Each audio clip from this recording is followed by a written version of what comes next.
Evan Cole's hands trembled as he stood before the floor-to-ceiling windows of the executive suite, 70 stories above a city that had chewed him up and spit him out. Behind him, Mara Vance, the woman whose emails made grown men cry, sat perfectly still, watching him like a predator studies prey. "I'm offering you a way out," she said, her voice ice-wrapped in silk. "Marry me for 1 year. I'll erase everything you owe." Evan's daughter's face flashed through his mind, her fever, the hospital bills, the eviction notice taped to their door. He was drowning. And this woman, this beautiful, terrifying stranger, was offering him a hand. But at what cost? Before we dive into this story of desperation, power, and unexpected love, I want to invite you on this journey with me. Stay until the end. You won't believe where this takes us. And please, drop a comment telling me what city you're watching from. I love seeing how far these stories travel across the world. Now, let's begin. The fluorescent lights in the hospital waiting room buzzed like dying wasps, a sound that had become the soundtrack to Evan Cole's slow-motion collapse. He sat hunched in a plastic chair that dug into his spine, elbows on his knees, face buried in calloused hands that smelled like industrial cleaner and desperation. Around him, the world moved in fragments, nurses in soft-soled shoes squeaking past, a television mounted in the corner playing the news with the sound turned down, a vending machine humming its electric lullaby in the corner. But Evan heard none of it. His entire universe had narrowed to the door marked Pediatric Intensive Care, and the 6-year-old girl fighting a fever behind it. "Mr. Cole?" He jerked his head up, heart hammering. Dr. Ramesh stood before him, her brown eyes kind but tired, her scrubs wrinkled from a double shift. Evan shot to his feet, nearly knocking over the cold coffee he'd forgotten on the chair beside him. She's stable, Dr. Ramesh said quickly, and Evan felt his knees go weak with relief. "The antibiotics are working. Her temperature's coming down. We'll keep her overnight for observation, but I think she's turned the corner." Evan pressed the heels of his hands against his eyes, willing himself not to break down in the middle of the waiting room. "Thank God. Thank God. You can see her in a few minutes. She's asking for you." Dr. Ramesh paused, her expression shifting to something more uncomfortable. "Mr. Cole, I need to speak with you about the billing department. They've asked me to remind you that your account is overdue." "I know." Evan's voice came out harsher than he intended. He softened it. "I'm sorry. I know. I'm working on it." That was a lie. He wasn't working on it. He was drowning in it. Dr. Ramesh nodded slowly. "The hospital has financial assistance programs. I can have someone from patient services come talk to you. I've already applied. 3 times. I make too much to qualify." Evan laughed, a bitter sound. Apparently, $38,000 a year is living large. The doctor's expression flickered with sympathy. "I'll see what I can do. For now, focus on Lily. She needs you." As Dr. Ramesh walked away, Evan sank back into the chair, reality crashing over him in waves. The hospital bills alone were approaching $40,000. Lily had been sick off and on for 2 years, ever since her mother had abandoned them both and disappeared into the Texas night. Add to that the credit cards he'd maxed out keeping them fed and housed, the payday loans with interest rates that should be illegal, the back rent that had his landlord leaving increasingly threatening voicemails. He pulled out his phone and opened his banking app, a habit that had become a form of self-torture.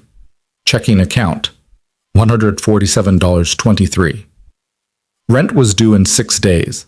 Rent was $1,200. His phone buzzed with a text from his landlord. Final notice. Pay by the 15th or we start eviction proceedings.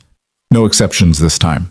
Another buzz, this one from his ex-wife's lawyer, custody hearing rescheduled to December 20th.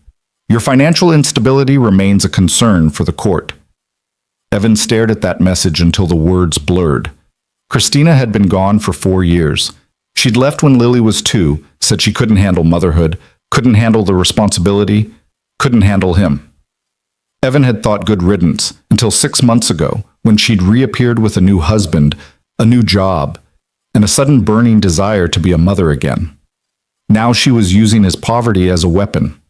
arguing that Lily deserved better than a father who could barely keep the lights on, that a child needed stability, resources, opportunities, all the things Evan wanted to give his daughter but couldn't afford. The worst part was Christina wasn't entirely wrong. "Daddy?" The small voice nearly broke him. Evan looked up to see a nurse holding the door open. Through it, he could see Lily's hospital bed and the little girl sitting up in it, her blonde hair tangled, her face pale but smiling.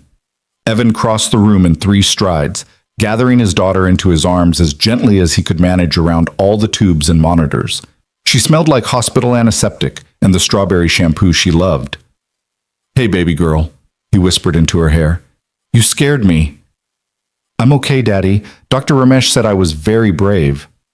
Lily pulled back, her green eyes, so much like her mother's, searching his face with that unsettling perception children sometimes have. "Are you okay?" "Of course I am. Now that I know you're better." He brushed her hair back from her forehead, felt the residual warmth of her fever. "How do you feel?" "Tired, and my arm hurts where the needle goes." She touched the IV port carefully. "Daddy, can we go home soon?" "Tomorrow, sweetheart. They want to make sure you're all better first." "Will you stay with me?" "Wild horses couldn't drag me away." Lily giggled at that. It was their joke, had been since she was tiny, and settled back against her pillows. Within minutes, she was asleep, her small hand wrapped around his larger one. Evan sat in the chair beside her bed and watched her breathe. In sleep, she looked impossibly young, impossibly fragile. He thought about Christina's lawyer's letter, about the custody hearing, about the judge who would look at his bank statements and see a man failing his daughter. "I'm trying," he wanted to scream.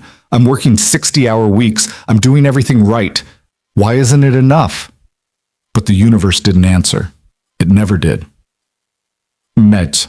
Evan made it to work the next morning on 3 hours of sleep and gas station coffee. He'd left the hospital at 6 a.m., gone home to shower and change, and caught the bus downtown to the gleaming glass tower that housed Vance Industries. The building was a monument to money, all chrome and marble, with a lobby that echoed like a cathedral. Evan's reflection in the polished floor looked small and shabby. Discount store slacks, a button-down shirt that was fraying at the collar, work boots that had seen better days. He kept his head down as he crossed to the service elevator. The main elevators were for executives, for people who mattered. The service elevator was for people like him, maintenance workers, janitors, the invisible army that kept the building functioning while the real business happened above their heads. Rough night? Evan looked up to see Marcus, one of the other maintenance guys, already waiting for the elevator. Marcus was in his 50s with a beer gut and kind eyes. "Lily was in the hospital again." Marcus winced. "Damn, man, she okay?" "Yeah, she'll be home this afternoon." Evan didn't mention the bills. Marcus had his own problems. Evan had heard him on the phone with bill collectors more than once. They rode up to the maintenance offices on the 3rd floor in silence. Their supervisor, a humorless man named Garrett, who treated the equipment better than the people, was already waiting with the day's assignments. "Cole, you're on executive floors today, 70 through 75. There's a busted air handler on 72, and they're complaining about the temperature in the boardroom." Evan nodded, grabbing his toolkit. The executive floors paid the same as everywhere else, but they made him nervous. Up there, people wore suits that cost more than his monthly rent. Up there, his mistakes were noticed. Up there was where she worked. He'd never met Mara Vance. The actual CEO wasn't someone who noticed the maintenance staff, but he'd seen her. Everyone had seen her. She was impossible to miss. Tall, dark-haired, beautiful in that cold, untouchable way that belonged on magazine covers. She ran the company with an iron fist, had tripled profits in 5 years, and was universally feared by everyone below her tax bracket. The rumor mill said she was brilliant and ruthless, that she'd clawed her way to the top over the bodies of her competitors, that she'd fired an entire department once for missing a quarterly projection by 2%. Evan had no desire to ever be in the same room with her. The service elevator climbed toward the executive floors. Evan closed his eyes and thought about Lily's smile, about getting through this day, this week, this impossible month. He thought about the eviction notice and the custody hearing and the bills he couldn't pay. He thought about drowning. The elevator dinged, 72nd floor. Evan stepped out into a different world, Up here, the carpets were plush, the walls were decorated with actual art, and the air smelled like expensive perfume and ambition. He found the mechanical room, diagnosed the air handler problem, a failed capacitor, easy fix, and got to work. He was elbow deep in the unit when his phone rang. Unknown number. Evan almost didn't answer. Unknown numbers were never good news. They were bill collectors, they were his landlord's lawyer, they were the universe calling to inform him of some new catastrophe. But he was expecting a call from the hospital about Lily's discharge, so he wiped his hands on his pants and answered. "This is Evan Cole." "Mr. Cole, this is Diane from Human Resources." The woman's voice was professional, neutral. "I need you to come up to the executive suite immediately." Evan's stomach dropped. "I'm in the middle of a repair. Now, Mr. Cole." The line went dead. For a long moment, Evan stood frozen, his mind racing through possibilities. Had he screwed something up? Broken something expensive? Was this it? Was he about to be fired? No, he thought desperately. Not now. Not when everything else is falling apart. But he had no choice. He closed up the air handler, grabbed his toolkit, and headed for the elevators. The executive suite was on 75, the top floor, where the air was thinner and the people were sharper. The receptionist barely glanced at him. "Conference room C. They're waiting." They. Evan's hands were sweating. He followed the signs down a hallway lined with windows overlooking the city. The view was breathtaking. He could see the whole downtown sprawl, the river cutting through it like a silver ribbon, the hills beyond. He'd never been this high up before, had never been invited into the room where decisions were made. Conference room C had frosted glass walls and a door that whispered shut behind him. Inside, Diane from HR sat at a long table, her expression carefully blank. Across from her was a man in an expensive suit, legal probably, and at the head of the table, Mara Vance. Evan's breath caught. She was even more striking up close. Late 30s, maybe 40, with dark hair pulled back in a style that was simultaneously elegant and severe. Her suit was charcoal gray, perfectly tailored. Her eyes were an unusual shade of amber, and they fixed on Evan with an intensity that made him feel like a butterfly pinned to a board. "Mr. Cole," she said. Her voice was lower than he'd expected, almost smoky. "Sit down." Evan sat. His toolkit clunked against his leg. He felt like he'd been called to the principal's office, except the principal was a woman who controlled a billion-dollar company and probably ate people like him for breakfast. "Do you know why you're here?" Mara asked. "No, ma'am." Something flickered in her eyes. Amusement? Irritation? It was gone too quickly to tell. "You've been with Vance Industries for 3 years. Your supervisor reports that you're reliable, skilled, and you don't complain. Your work record is clean." Evan nodded slowly, not trusting himself to speak. This didn't sound like a firing, but it didn't sound good either. Mara leaned back in her chair, studying him. "Tell me about your personal situation, Mr. Cole. You're a single father, correct?" Ice flooded Evan's veins. "With all due respect, ma'am, that's not really relevant to my job performance. I'll determine what's relevant." Her voice didn't rise, but it cut like a blade. "Answer the question." Evan swallowed hard. Beside him, Diane from HR was typing something on a laptop, her face carefully neutral. The lawyer was watching him like a hawk. "Yes, ma'am. I have a 6-year-old daughter. Her mother isn't in the picture. And you're currently facing significant financial difficulties." It wasn't a question. Evan felt his face flush with shame. "I'm managing." "You're drowning." Mara pulled a folder across the table, flipped it open. "You're behind on rent. You have over $50,000 in medical and credit card debt. You're being sued by 3 separate creditors, and your ex-wife is seeking primary custody of your daughter based on your financial instability." Evan's vision tunneled. "How do you can't, that's private. This is my company, Mr. Cole. I know everything that happens within these walls. And when one of my employees is in a crisis that could become a liability, I take an interest." She closed the folder. "You're one missed paycheck away from losing everything. Am I wrong?" Evan wanted to argue, wanted to tell her to mind her own damn business, to take her $1 billion in her judgment and shove them both. But the fight had gone out of him. "No, ma'am," he said quietly. "You're not wrong. Mara nodded as if he'd confirmed something she already knew. She stood, walked to the windows, gazed out at the city below. When she spoke again, her voice was different. Not softer exactly, but thoughtful. I'm going to make you an offer, Mr. Cole. You can accept it or decline it, but I'd strongly suggest you listen before you make a decision. Evan's heart hammered. What kind of offer? Mara turned to face him. The light from the windows backlit her, turned her into a silhouette, made her impossible to read. I need to get married, she said flatly, for reasons that are complicated and frankly none of your concern. The marriage needs to appear legitimate, needs to last at least 1 year, and needs to withstand scrutiny from my family and the board of directors. In exchange, I will pay off every debt you have. I will cover your daughter's medical expenses, all of them, past and future. I will provide you with housing, a substantial monthly stipend, and legal representation for your custody case. The room spun. Evan gripped the edge of the table. You want me to marry you? Contractually, yes. I've had legal draw-up paperwork. You would move into my residence, attend necessary social functions as my husband, and maintain the appearance of a legitimate marriage. In private, we would lead separate lives. No physical intimacy is required or expected. After 1 year, we divorce quietly, and you walk away debt-free with enough money to give your daughter the life she deserves. Evan stared at her. This couldn't be real. This had to be some kind of fever dream brought on by too much stress and too little sleep. Why me? He managed. For the first time, Mara's expression shifted. Something that might have been vulnerability flickered across her face and vanished. Because you're not ambitious. You're not connected to anyone who matters. You have nothing to gain by selling me out to the press or to my competitors. And because...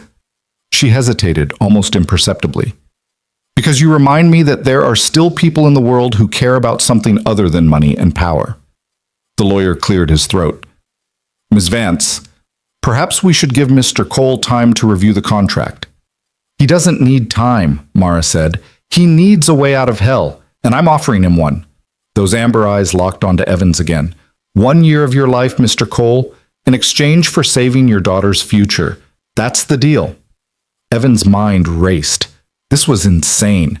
This was the kind of thing that happened in movies, not to broke maintenance workers from nowhere, Texas. But as his thoughts spun, he kept coming back to one image. Lily in that hospital bed, pale and fragile. Lily asking if they could go home. Lily's face when she realized her mother wanted to take her away from her father.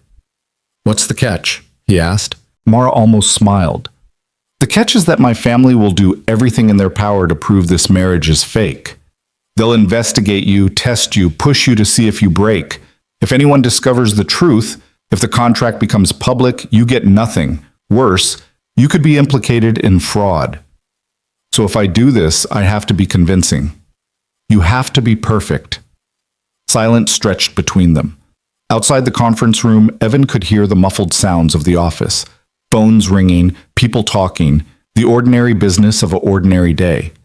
None of those people knew that his entire life was balanced on the edge of a knife. He thought about the eviction notice, the custody hearing, Lily's next fever, the one that might come when he couldn't afford to take her to the hospital. He thought about drowning. And then he thought about a hand reaching down through the water, offering salvation, even if that hand was cold, even if it belonged to a stranger, even if accepting it meant stepping into a world he didn't understand. If I say yes, Evan said slowly, when would this start? Immediately. You'd move into my penthouse this weekend. We'd announce the marriage Monday. The wedding itself would be a small private ceremony, immediate family only, scheduled for next month. And after a year? Clean divorce. Amicable separation. You walk away with your debts cleared and $200,000. $200,000. It might as well have been $2 billion. Evan had never imagined having that kind of money. The lawyer slid the contract across the table. It was thick, bound, intimidating. I'd recommend you have your own lawyer review this. I don't have a lawyer, Evan said. I don't even have rent money. But Mara's expression didn't change, but something in her eyes flickered. Understanding, maybe. Or pity. Then you'll have to trust that I'm not trying to screw you over. Read it tonight, sign it tomorrow, or don't, and we'll pretend this conversation never happened. She moved toward the door, then paused. For what it's worth, Mr. Cole, I'm not a monster. I don't enjoy the position you're in, but I am pragmatic. This is a business arrangement that benefits us both, nothing more. And then she was gone, leaving Evan alone with HR and legal and a contract that promised to change his life. Evan didn't go back to work. He couldn't. His hands were shaking too badly to hold a wrench, his mind too fractured to focus on anything as mundane as fixing air conditioners. He sat in a coffee shop 3 blocks from Vance Tower, the contract spread across a corner table, and read every word. Twice. It was surprisingly straightforward. No hidden clauses, no traps he could see. Just the cold, clinical outline of a business transaction dressed up as a marriage. Duration: 1 year from date of legal marriage. Residence: joint residence at 1200 Skyline Drive, Penthouse A. Public obligations: attendance at specified social and corporate functions as required. Financial compensation: immediate debt forgiveness, total $53,047.62. Housing: monthly stipend $5,000. Medical coverage for dependent child, legal representation for custody proceedings, and final payment of $200,000 upon completion of contract terms.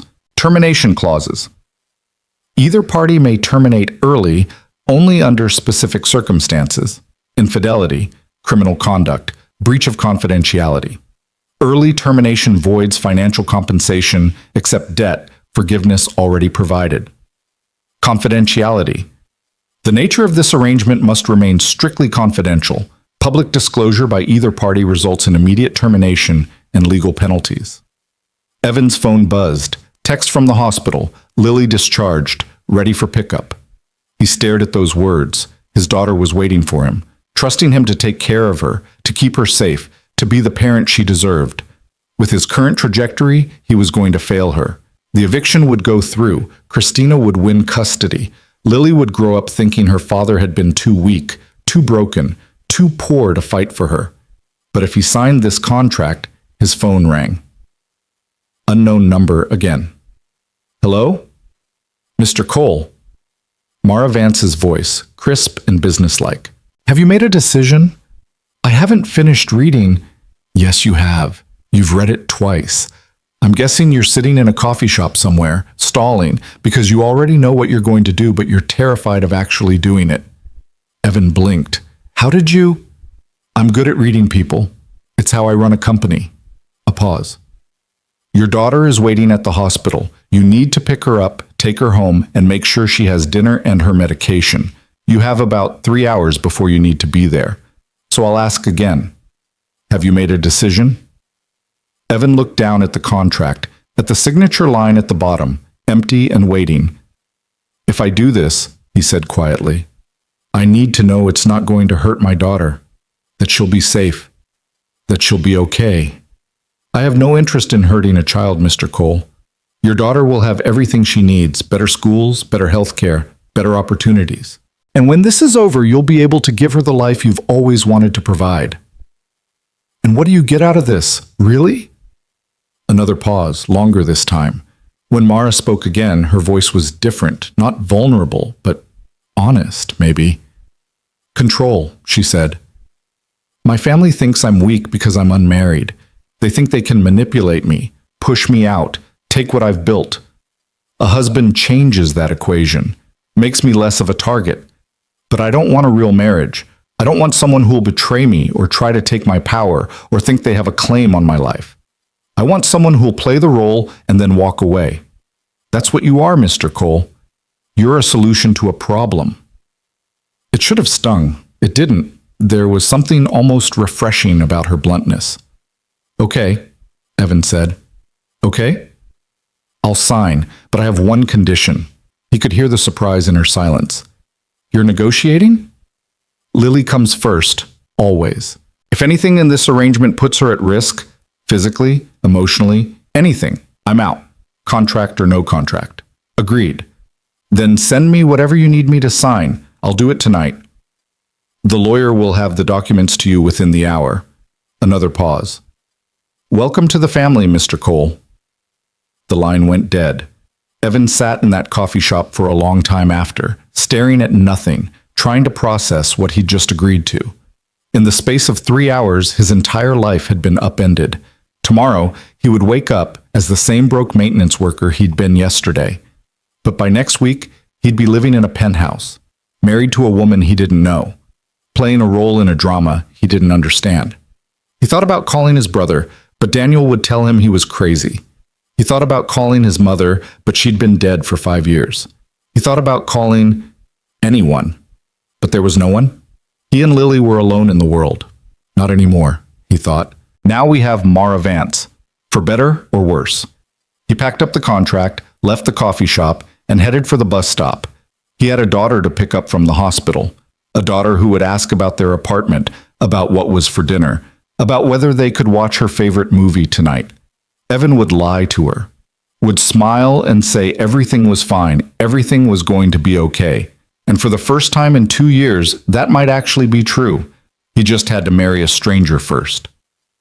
Book him. The documents arrived at 8 p.m., delivered by a courier who looked like he cost more per hour than Evan made in a week. Evan signed them at his kitchen table while Lily colored in her book, oblivious to the fact that her father had just sold a year of his life. When the courier left, Evan sat very still, listening to his daughter hum off key and the ancient refrigerator rattle in the kitchen. This apartment, with its water-stained ceiling and neighbors who fought loudly at 3 a.m. and cockroaches that came out when the lights went off, had been his home for 3 years. By Saturday, it would just be a memory. His phone buzzed one last time. "Car will pick you up Saturday at 9 a.m. Pack light. Everything else will be provided." Envy. Evan looked at Lily, at her blonde head bent over her coloring book, at the innocent way she smiled at nothing. "Daddy?" She looked up. "Can we have pancakes tomorrow?" "Sure, baby girl. We can have pancakes." "The good kind? With chocolate chips?" "The very best kind." She went back to coloring, satisfied. And Evan sat in the dim kitchen of his failing life and wondered what the hell he'd just done. Outside, the city hummed with indifference. Somewhere in a penthouse he'd never seen, Mara Vance was probably working late, moving pieces on a chessboard he couldn't see, securing her empire with a marriage contract and a maintenance worker too desperate to say no. In 3 days, Evan Cole would step into a different world. He just hoped he'd survive it. The black Mercedes arrived at exactly 9 a.m. Saturday morning, so sleek and pristine it looked like it had been teleported from another dimension. Evan stood on the cracked sidewalk outside his apartment building with 2 duffel bags containing everything he and Lily owned that mattered, watching the driver step out in a crisp black suit that probably cost more than Evan's car had before it died. "Mr. Cole?" The driver's voice was professionally neutral. "I'm James. Ms. Vance sent me to collect you and your daughter." Lily pressed against Evan's leg, suddenly shy. She was wearing her favorite dress, purple with butterflies, a yard sale find that had been washed so many times the fabric was soft as tissue paper. Her blonde hair was pulled into pigtails, and she clutched the stuffed rabbit she'd had since she was 2. "Where are we going, Daddy?" she whispered. Evan crouched down to her level, smoothed a stray hair behind her ear. "Remember how I told you we're moving to a new place? A really nice place with lots of space? Will I have my own room?" "Yeah, baby girl, your own room." "Will there be a bathtub? The shower here hurts my eyes." Evan's throat tightened. His 6-year-old daughter's dreams consisted of having her own room and a bathtub that didn't leak rusty water. "The biggest bathtub you've ever seen." Lily's eyes went wide. Then, with the resilience of children, she smiled and took his hand. "Okay, let's go." James loaded their bags into the trunk with the same careful respect he might give Louis Vuitton luggage. As they pulled away from the apartment complex, Evan watched it shrink in the side mirror, the peeling paint, the sagging balconies, the chain-link fence around the parking lot. Part of him felt relief. Another part felt like he was betraying something, though he couldn't say what. The drive took 20 minutes, climbing up into the hills where the city's wealth had pooled like water finding its level. The buildings here were glass and steel, their lobbies visible from the street, marble and modern art and doormen who looked like they could bounce at exclusive clubs. The Mercedes pulled up to a tower that seemed to pierce the sky itself, all dark glass and sharp angles. "We're here," James said unnecessarily. A doorman materialized to help with the bags. Lily gripped Evan's hand tighter as they entered a lobby that echoed with their footsteps, the ceiling so high it created its own weather system. A bored-looking woman at the concierge desk glanced up, saw James, and immediately straightened. "Mr. Cole," she said warmly, "welcome to Skyline Tower. Ms. Vance asked me to give you these." She handed over 2 key cards. "The private elevator is to your right, top floor. Ms. Vance is expecting you." The private elevator had mirrors on 3 walls and a panel with only one button, PH. Evan pressed it, and the elevator shot upward so smoothly his stomach took a moment to catch up. Lily made a small sound of wonder, watching the city fall away through the glass wall behind them. "Daddy, we're flying," she breathed. "Yeah, sweetheart, we're flying." The elevator opened directly into the penthouse, not into a hallway, into the actual apartment. Evan stepped out, and his brain briefly short-circuited trying to process what he was seeing. The space was enormous, an open concept that flowed from living area to dining area to a kitchen that looked like it belonged in a cooking show. Floor-to-ceiling windows wrapped around 2 walls, offering a view of the entire city sprawling below them. The floors were pale hardwood, the furniture modern and expensive, everything in shades of white and gray and chrome. It was beautiful. It was also completely impersonal, like a photograph in an architecture magazine, perfect but somehow lifeless. "Holy shit," Evan breathed, then immediately clapped a hand over his mouth. "Sorry, Lily, I didn't mean—" Appropriate reaction. Evan spun. Mara Vance stood in a doorway he hadn't noticed, wearing jeans and a simple black sweater. Her hair was down, falling past her shoulders, and without the armor of her business suit she looked younger. Almost normal. Almost approachable. Almost. "Welcome," she said, crossing the room with the kind of grace that came from expensive ballet lessons and good posture training. Her eyes flicked to Lily, and something in her expression softened fractionally. "You must be Lily." Lily had gone statue still, staring up at this strange woman with a mix of awe and terror. Evan squeezed her hand gently. "It's okay. This is Mara. She's going to be helping us out for a while." "Miss Vance is fine," Mara said, but her voice had lost some of its edge. She crouched down, bringing herself to Lily's eye level in a move that surprised Evan. "Your father tells me you like butterflies." Lily nodded mutely, clutching her stuffed rabbit. "I thought you might.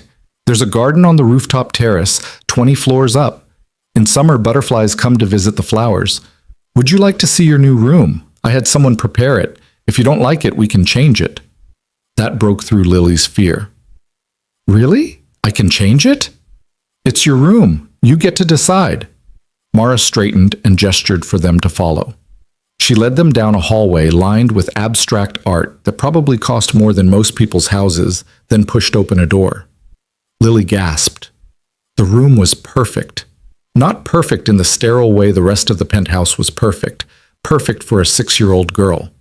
The walls were painted a soft lavender, with white butterflies stenciled near the ceiling. There was a twin bed with a purple comforter, a bookshelf already stocked with children's books, a desk with art supplies, and a window seat overlooking the city. In the corner sat a dollhouse that looked handmade, intricate and beautiful. But it was the bathtub that made Lily's eyes go wide. Through an open door, Evan could see an ensuite bathroom with a tub big enough for a grown adult to stretch out in. It was surrounded by tiles in shades of purple and blue, like something from a fairy tale. "My own bathroom?" Lily's voice was barely a whisper. "All yours," Mara said. "The bath has jets. Your father will have to show you how to use them safely." Lily released Evan's hand and walked slowly into the room, like she was afraid it might disappear if she moved too fast. She touched the comforter, the books, the dollhouse. Then she turned back to them, her eyes shining with tears. "Is this real?" Evan's heart cracked. "Yeah, baby girl, it's real. Can I stay here forever?" "For a while," Evan managed. "For a good while." Mara cleared her throat. "I'll let you two settle in. Evan, your room is across the hall. We need to talk after Lily's situated." She paused at the door. "Lily, there's ice cream in the freezer. Chocolate chip. Your father mentioned it's your favorite." Then she was gone, leaving Evan staring after her, trying to reconcile the cold CEO from the conference room with the woman who'd just made his daughter cry happy tears. For the next hour, Evan helped Lily unpack, which mostly meant watching her explore every corner of her new domain. She discovered that the closet had a light that came on automatically, that the bookshelf had a rolling ladder, that the window seat had cushions soft as clouds. Each discovery was met with fresh wonder. When she was finally absorbed in arranging her stuffed animals on the bed, Evan slipped out to find Mara. She was in the kitchen, which seemed absurd, like finding a queen doing dishes. But there she was, making coffee in a machine that looked like it required an engineering degree to operate. "She likes the room," Evan said. "Good." Mara handed him a mug without asking if he wanted one. The coffee was perfect, rich and dark, and exactly the right temperature. "We need to discuss logistics. Sit." Evan sat at the kitchen island, feeling profoundly out of place on a bar stool that probably cost more than his monthly rent. Mara remained standing, leaning against the counter, the city spread out behind her like a kingdom. "Rules," she said without preamble. "I'm not a monster, but I am particular about my space. Your room is your domain. Do what you want there. Lily's room is hers. The rest of the penthouse is shared space. I work from home most evenings and some weekends.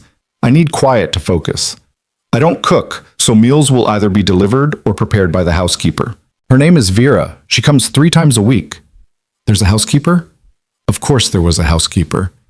"Vera will also handle Lily's laundry if you'd like, though that's your choice. I'm not particularly comfortable around children, so I won't be playing the stepmother role. You're her parent. I'm just sharing space." Evan nodded slowly. "And in public?" "In public, we're a couple. Married, in love, united. I have events approximately twice a month. Charity galas, corporate dinners, occasionally a wedding or funeral. You'll attend those with me. Otherwise, you're free to live your life." "What about Lily, when we're at these events?" "I have a vetted babysitter already arranged. Vera's daughter. She's 22, has CPR certification, and excellent references." Of course she did. Mara Vance didn't do anything halfway. "When's the wedding?" Evan asked. 3 weeks, Christmas Eve. Small ceremony, just immediate family, and a few key board members. I know it's fast, but the timeline serves my purposes." She took a sip of her coffee. "My family will be difficult, especially my brother." "The one who wants your job?" Mara's eyes sharpened. "You did your research. Google's free, and I figured if I'm marrying you, I should know what I'm walking into." Something that might have been respect flickered across her face. "Silas is the eldest. He believes the company should be his by birthright. Unfortunately for him, our father put me in charge because Silas has the business acumen of a golden retriever. He spent the last 5 years trying to undermine me, and my unmarried status has been his favorite weapon. My mother encourages this. She thinks Silas walks on water." "And your father?" "Dead. Heart attack 4 years ago." Her voice was flat, but Evan caught something underneath it. Grief, maybe, or anger. "He left controlling interest to me with one condition. I had to remain CEO for at least 7 years to prevent a hostile takeover. We're in year 5. Silas is getting desperate. So me marrying you removes one of his arguments. He's been saying I'm too emotional, too unstable, that I make poor decisions because I'm alone. A husband, especially one who isn't in the business, changes that narrative. Makes me look settled, mature, unassailable." Evan studied her over his coffee mug. In this light, with her guard partially down, he could see the exhaustion in her eyes, the weight of carrying an empire on her shoulders. "You said immediate family," he said. "Who else is there besides Silas and your mother?" "My younger sister, Claire. She's harmless, married to a venture capitalist, lives in California, mostly concerned with her interior design Instagram. She'll fly in for the wedding and probably cry through the whole ceremony because she's sentimental like that." Mara set down her mug. "They'll all want to meet you before the wedding. Dinner at my mother's house tomorrow night." "Tomorrow?" Evan's stomach dropped. "That's not much time to... To what? Prepare?" "Evan, there's no preparing for my family. They'll pick you apart no matter what you do. The only question is whether you break when they do it." "Comforting." "I'm not here to comfort you. I'm here to warn you. My mother will smile at you while mentally calculating whether you're after my money. Silas will be openly hostile. Claire will ask inappropriate questions about our relationship because she has no filter. And through it all, you have to be convincing, loving. You have to make them believe this is real. Evan thought about that conference room, about signing his name on a contract that had turned his life inside out. What about you? Mara blinked. What about me? Do you have to be convincing too? Or do I carry this whole performance by myself? For a long moment, she just looked at him. Then, slowly, something shifted in her expression. Acknowledgement, maybe. Respect. Fair point, she said quietly. Yes, I'll have to sell it too. Which means we need to get to know each other, at least superficially. My mother will ask how we met, when I knew you were the one, what you love about me. You should probably have answers that don't make you sound like a hostage. Despite everything, Evan almost smiled. Should I take notes? Probably. Mara crossed to a drawer and pulled out a legal pad and pen, sliding them across the counter. Let's start simple. Where are you from? Nowhere, Texas. Little town you've never heard of. My dad was a mechanic. My mom was a waitress. They died when I was 20. Car accident. My brother Daniel raised me after that. He's in Arizona now, married, 2 kids. Does he know about this arrangement? No, and he's not going to.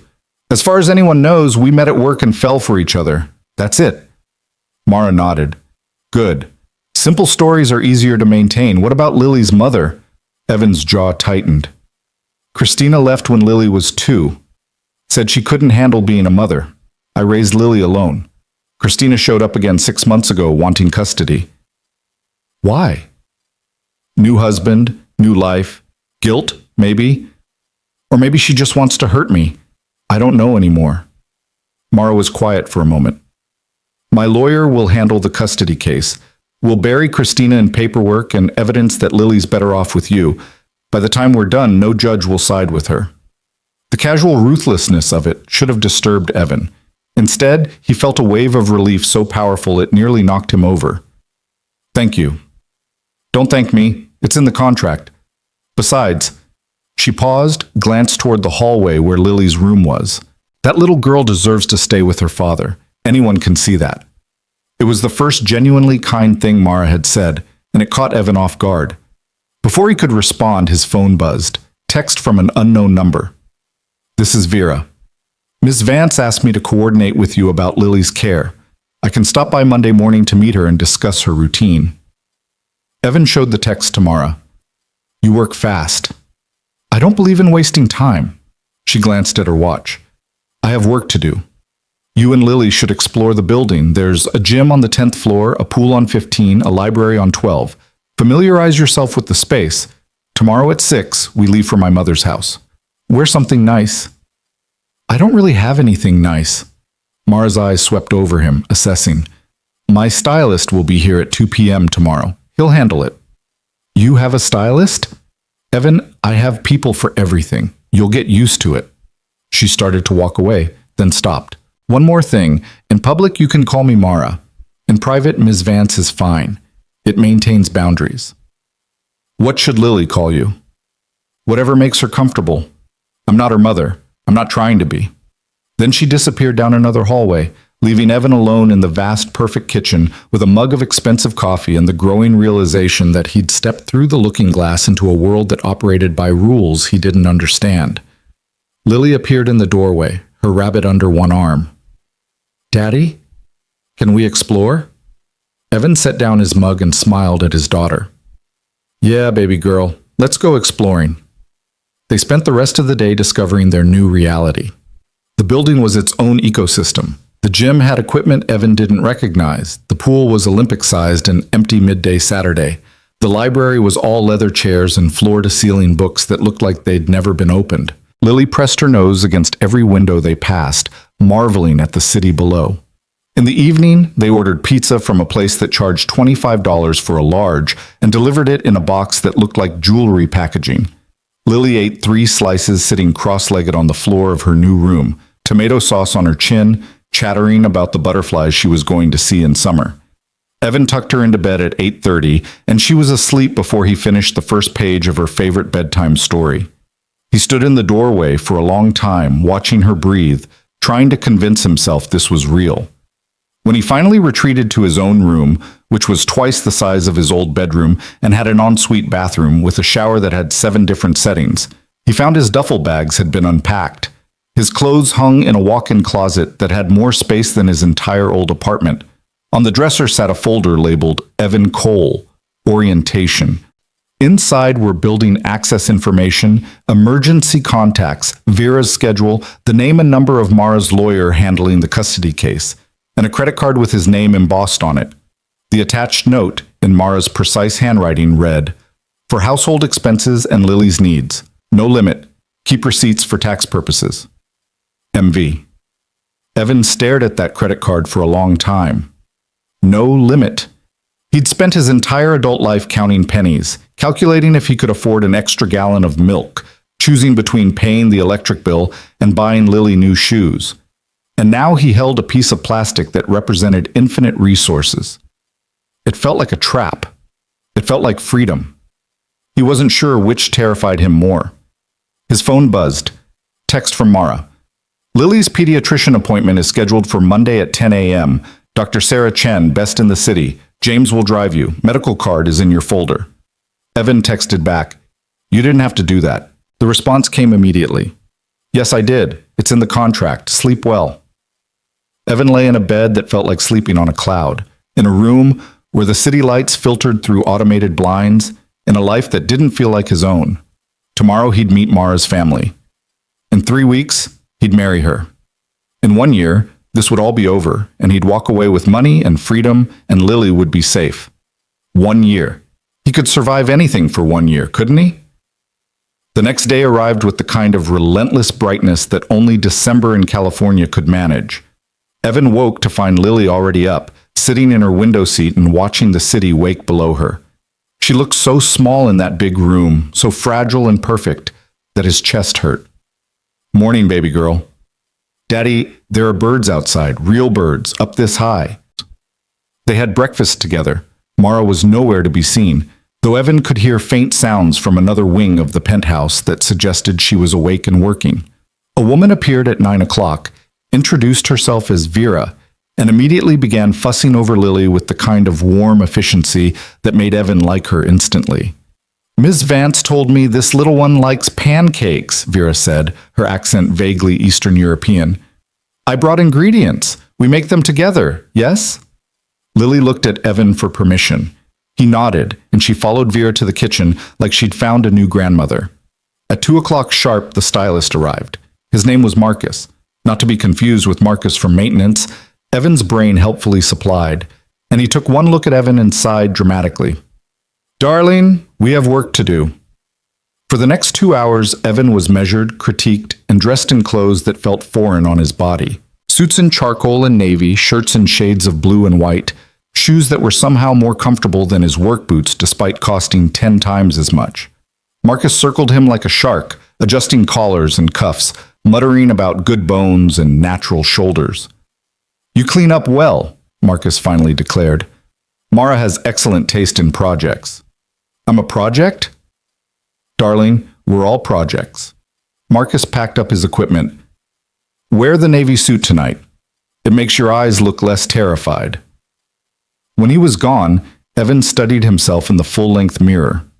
The man looking back was a stranger, polished, put together, like he belonged in this world. But underneath the expensive fabric, he was still just Evan Cole, maintenance worker, drowning man who'd taken a devil's bargain. Mara appeared in his doorway at 5:30. She wore a dress in deep green that probably cost more than a used car, her hair swept up, her makeup subtle but perfect. She looked every inch the CEO, the woman who commanded boardrooms and crushed competitors. "You look acceptable," she said, which was apparently the best compliment he was going to get. "The car leaves in 20 minutes.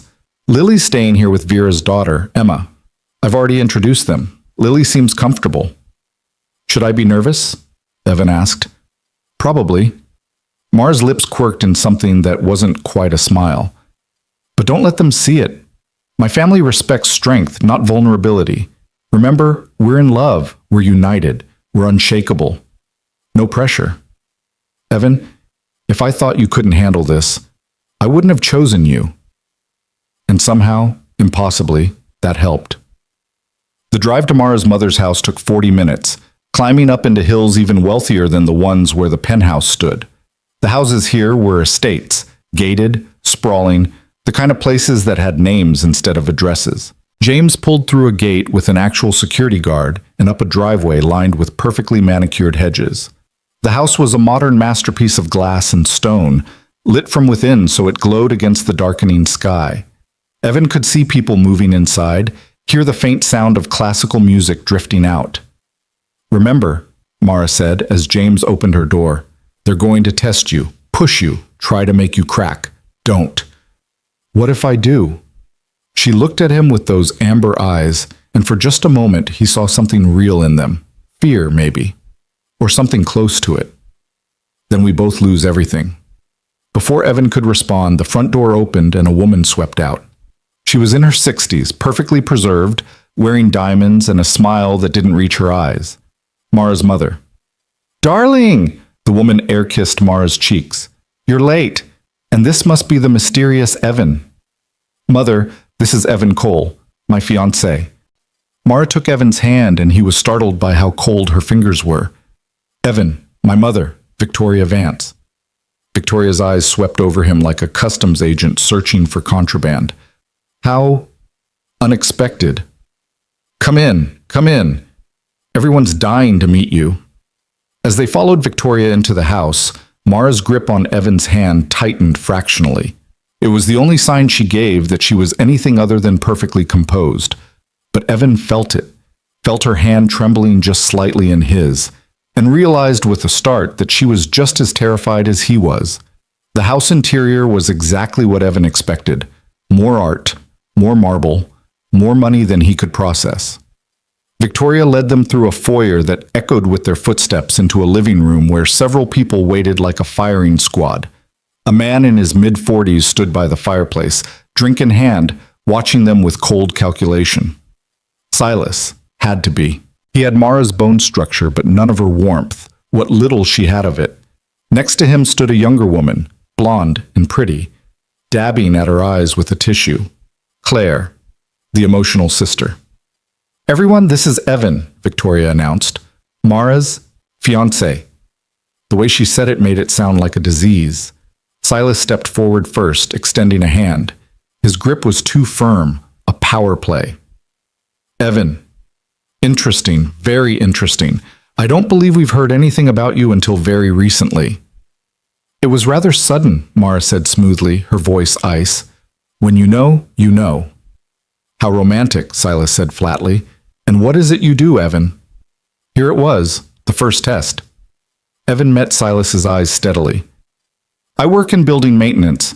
At Vance Industries, actually. That's how we met." The silence that followed was deafening. Claire's hand flew to her mouth. Victoria's expression froze. Silas's smile was sharp enough to cut. "Maintenance," he repeated. "How egalitarian of you, Mara, going slumming with the help." Evan felt Mara stiffen beside him. But before she could respond, he squeezed her hand gently and spoke. "I fix things when they break," he said calmly. "Make sure systems keep running. Make sure nothing falls apart." He paused meaningfully. "Seems like a useful skill in any organization." Silas's eyes narrowed. Claire giggled nervously, and Mara's fingers relaxed slightly in his. "Well," Victoria said briskly, "shall we move to dinner? I'm sure we all have many questions for Evan." It was going to be a very long night. Dinner was served in a dining room that could have hosted a small wedding, with a table long enough to require strategic seating arrangements.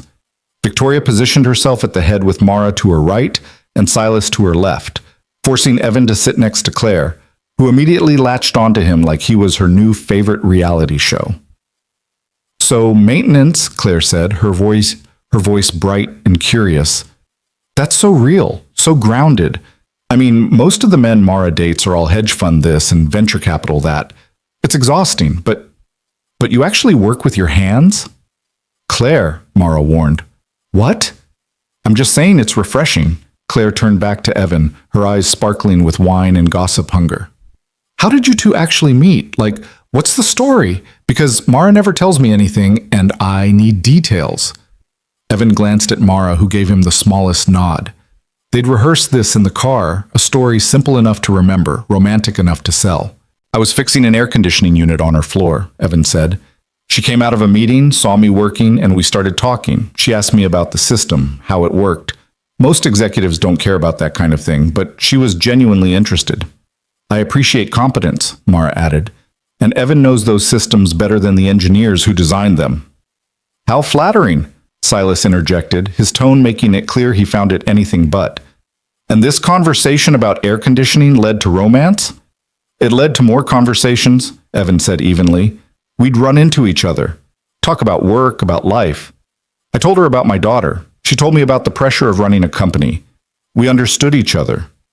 Understood each other, Silas repeated, swirling his wine. That's one way to put it. Tell me, Evan, do you understand the intricacies of corporate governance, shareholder relations, the fiduciary responsibilities of a CEO? Silas, Victoria said sharply, don't be rude.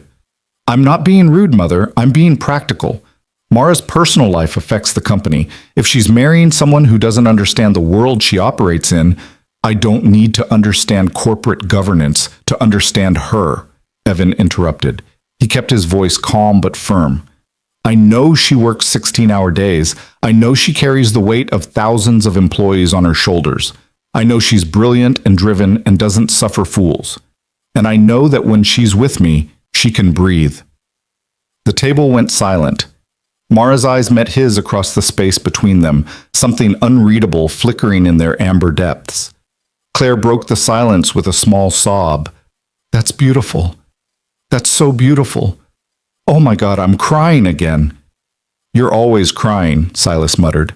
Because I have feelings, unlike some people at this table. Claire dabbed at her eyes. Evan, ignore my brother. He's threatened by anything he can't control, and apparently that includes Mara's happiness. I'm not threatened, Silas said coldly. I'm concerned. There's a difference. Concerned about what? Mara's voice cut through the tension like a blade. My ability to run the company? Because last quarter's numbers speak for themselves. Or are you concerned that I might actually have a personal life that doesn't revolve around board meetings and power plays? I'm concerned that you're making decisions with your heart instead of your head, Silas replied. It's not like you, Mara. You've always been calculating, strategic, and suddenly you're marrying a man you barely know, a man with no connections, no resources, no what, Silas? No pedigree, no trust fund? Say what you really mean. Silas set down his wine glass with deliberate care. Fine. I think this engagement is suspiciously convenient. You've been fielding questions about stability, about succession planning, about whether you're too isolated to lead effectively. And suddenly, 3 weeks before the shareholders' meeting, you produce a fiancé. It's too neat. Evan felt Mara tense beside him, saw her hand tighten on her fork.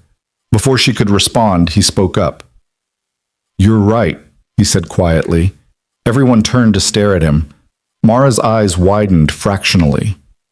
You're right that it's convenient, Evan continued, and you're right that I don't have connections or resources or whatever else you think matters. But you're wrong about why she's marrying me. He looked directly at Silas. Mara doesn't need me to prove anything to the board. She doesn't need me to run the company. She needs me because she's been alone for too long, carrying too much, and she finally found someone who sees her as a person instead of a corporation. How noble, Silas said. Silas. And what do you get out of this arrangement, Evan, besides access to her considerable wealth? Silas! Victoria's voice was sharp. That's enough. No, it's fine, Evan said. He leaned back in his chair, meeting Silas's cold gaze. You want to know what I get? I get to wake up next to someone who challenges me, who makes me want to be better. I get to watch my daughter have opportunities I could never give her alone. And I get to be part of Mara's life, which is honestly more than I ever thought I deserved. The honesty of it surprised even him, because somewhere in the performance, in the words they'd rehearsed and the story they'd constructed, something true had slipped through. He did want those things. Maybe not in the way he was describing, not yet, but the wanting was real. Mara was staring at him, her expression carefully blank, but her hand found his under the table and squeezed once. Quickly. A thank you, or maybe a warning, he couldn't tell. Claire was crying again, full-on sobbing into her napkin. Mother, they're perfect. Tell Silas to stop being a monster. I'm being realistic, Silas countered, but some of the edge had left his voice. Someone has to protect the family interests. The family interests are fine, Mara said icily. Better than fine. And my personal life is not up for board approval. Everything you do is up for scrutiny when you're the CEO, Silas shot back. You know that. Father knew that. It's the price of power. Father also knew when to trust people, Mara said softly. Something you've never learned. The reference to their father shifted something in the room's atmosphere. Silas's expression tightened. Victoria looked away. Even Claire stopped crying, sensing the sudden dangerous ground. Ladies, Victoria said with forced brightness, why don't we adjourn to the sitting room for coffee? The men can have their cigars or whatever it is men do. I don't smoke, Evan said. Of course you don't, Silas murmured. They separated, the women drifting toward one room while Silas gestured for Evan to follow him to a study that smelled of leather and old money. The moment the door closed, Silas's polite mask dropped completely. Let's dispense with the performance, he said, pouring himself a scotch without offering one to Evan. I know what this is. Evan's heart kicked against his ribs, but he kept his expression neutral. What is? This marriage, this convenient arrangement. Mara's not in love with you. She's incapable of that kind of sentiment. She's using you to shore up her position. The question is, what did she offer you to play along? You're wrong, Evan said evenly, about her being incapable of love. Am I? Has she told you she loves you?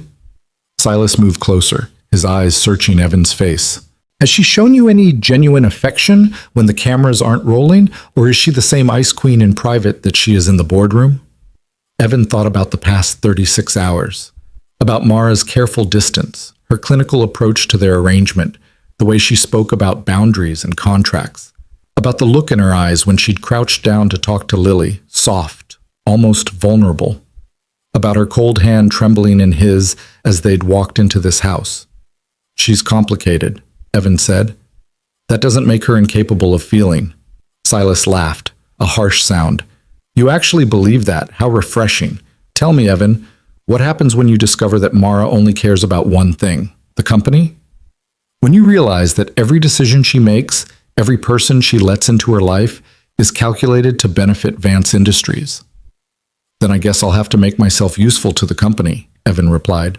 And when she's done with you, when this marriage has served its purpose and she moves on to her next strategic advantage, then I'll deal with it. Evan met Silas's gaze steadily. Look, I get it. You don't trust her. You don't trust me. You think this whole thing is a power play. Maybe it is. But that doesn't change the fact that I'm here, I'm marrying her, and you're going to have to live with it. We'll see how long that lasts, Silas said softly. My sister is very good at getting what she wants. The question is whether you'll survive being one of her tools. Before Evan could respond, the door opened and Mara appeared, her expression tight. We're leaving. So soon? Silas smiled. And here Evan and I were just getting to know each other. I'm sure you were. Mara's voice could have frozen nitrogen. Evan, let's go. They said their goodbyes. Victoria all false warmth, Claire teary promises to help with wedding planning, Silas watching them with calculation in his eyes. The drive back to the penthouse was silent, tense, Mara staring out the window at the city sliding past. When they finally reached the apartment, Emma reported that Lily had gone to bed an hour ago without any problems. Mara paid her, thanked her, and the moment the girl was gone, she poured herself a drink from the bar in the living room. That went about as well as expected, she said, downing half the glass in one swallow. Your brother thinks this is fake, Evan said. My brother thinks everything I do is manipulation. He's not entirely wrong. She refilled her glass. But he can't prove anything. That's what matters. He's going to try. Let him try. I've been dealing with Silas's attempts to undermine me for 5 years. This is nothing new. Evan crossed to where she stood, took the glass from her hand and set it down. She looked at him, surprised. You're allowed to admit that was hard, he said quietly. You don't have to pretend it didn't get to you. I'm not pretending anything. Yes, you are. You've been pretending since the moment we walked into that house, pretending you're unshakable, unaffected, invulnerable. but I felt your hand shaking when we walked in." Mara pulled back slightly, her walls slamming back into place. "That's not... I wasn't... It's okay to be human, Mara." "Ms. Vance," she corrected sharply. "In private, it's Ms. Vance. We agreed." "Right. Ms. Vance." Evan stepped back, giving her space. "My mistake." She turned away, arms wrapped around herself. "This arrangement works because we maintain boundaries. Don't confuse playing a role with actual intimacy."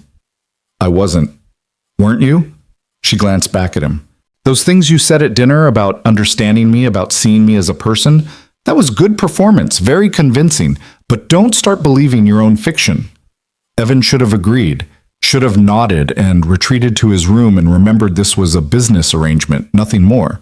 But something about the rigid set of her shoulders, the defensive edge in her voice, made him push. "What if it wasn't fiction?" he asked. Mara went very still. "What? What if some of what I said was true? Would that be so terrible?" "Yes," she said immediately, "because this works precisely because it's not real. The moment either of us starts having actual feelings, the arrangement becomes complicated, messy, dangerous." "Dangerous how?" She turned to face him fully, her expression hard. "Dangerous because feelings lead to expectations. Expectations lead to disappointment. And disappointment leads to someone getting hurt. I'm offering you a clean transaction, a year of your life for financial security and a fresh start. Don't ruin it by wanting more." "I'm not, aren't you?" "I saw the way you looked at Lily's room, the way you looked at me when you thanked me for handling the custody case. You're already starting to see this as something it's not, as rescue instead of contract, as romance instead of strategy." Evan felt heat rise in his chest. "You're the one who told me to be convincing. In public, not in private, not in your own head." She moved toward him, her eyes fierce. "Listen to me carefully, Evan. I chose you because you had nothing to lose and everything to gain, because I thought you'd be desperate enough to follow the rules and smart enough not to complicate things. Don't prove me wrong. And if I do, then this ends immediately and you go back to drowning." The threat hung in the air between them, sharp and unambiguous. Evan felt anger flare, at her coldness, at the casual way she wielded her power, at the reminder that he was utterly dependent on her goodwill. "Understood," he said flatly. "Is that all, Ms. Vance?" Something flickered in her eyes, regret maybe, or recognition that she'd pushed too hard, but her voice remained firm. "That's all. Good night, Evan." He left her standing in the living room with her drink and her walls and whatever demons drove her to guard herself so fiercely. In his room, he checked on Lily, fast asleep, peaceful, oblivious to the adult complications swirling around her. Then he lay in his expensive bed and stared at the ceiling, trying to untangle what had just happened. Mara was right, of course. He was starting to feel something beyond gratitude, beyond the transactional nature of their arrangement. He'd felt it when she'd prepared Lily's room with such care, felt it when she'd defended him at dinner, her voice sharp with genuine anger, felt it when her hand had trembled in his. He was feeling something, and that was dangerous, because at the end of this year, he'd have to walk away. And walking away from someone you'd started to care about was infinitely harder than walking away from a business arrangement. He needed to be more careful, needed to remember this was temporary, that Mara Vance was his employer first, and everything else a distant second. Needed to protect himself and Lily from the inevitable moment when this fairy tale ended and they returned to reality, even if that reality now came with a hefty bank balance. But as Evan drifted towards sleep, his last thought was of Mara's face when he'd told her brother that she needed someone who saw her as a person. The way her mask had slipped for just a moment, revealing something raw underneath. Maybe he wasn't the only one in danger of catching feelings. The next 3 weeks passed in a blur of preparation and performance. True to her word, Mara's lawyer buried Christina in paperwork, providing evidence of Evan's improved circumstances, character references, and documentation of Lily's happiness and stability. The custody hearing was postponed, twice, as Christina's lawyer scrambled to counter the onslaught. Lily thrived. She started at a new school, private and prestigious, where the other children had names like Madison and Braden, and nobody asked why her clothes came from Target. She made friends, She took swimming lessons in the building's pool. She learned to love the rooftop garden, spending hours examining flowers and waiting for spring butterflies. And slowly, carefully, she started to warm to Mara. It happened in small moments. Mara working at the dining room table while Lily colored nearby, the two of them existing in comfortable silence. Mara explaining the stock market when Lily asked why she was always looking at numbers. Mara showing up at Lily's school play, a last-minute production where Lily played a flower, sitting in the audience with an expression of careful interest. "Did you see me?" Lily asked afterward, bouncing with excitement. "You were the most convincing flower in the entire garden," Mara said seriously, and Lily had beamed. Evan watched these interactions with growing confusion. Mara had said she wasn't comfortable with children, wasn't trying to be a mother figure, but her actions suggested something different, suggested that maybe, underneath all that ice, was someone who wanted connection but didn't know how to ask for it. They practiced for the wedding, practiced walking down an aisle, practiced saying vows that felt uncomfortably sincere, practiced kissing for the officiant's pronouncement. That last part was awkward, both of them approaching it like a choreographed dance move until the wedding coordinator threw up her hands. "You're getting married, not signing a business contract. Put some feeling into it." If she only knew. Christmas Eve arrived cold and clear, the kind of winter day that California did better than anyone expected.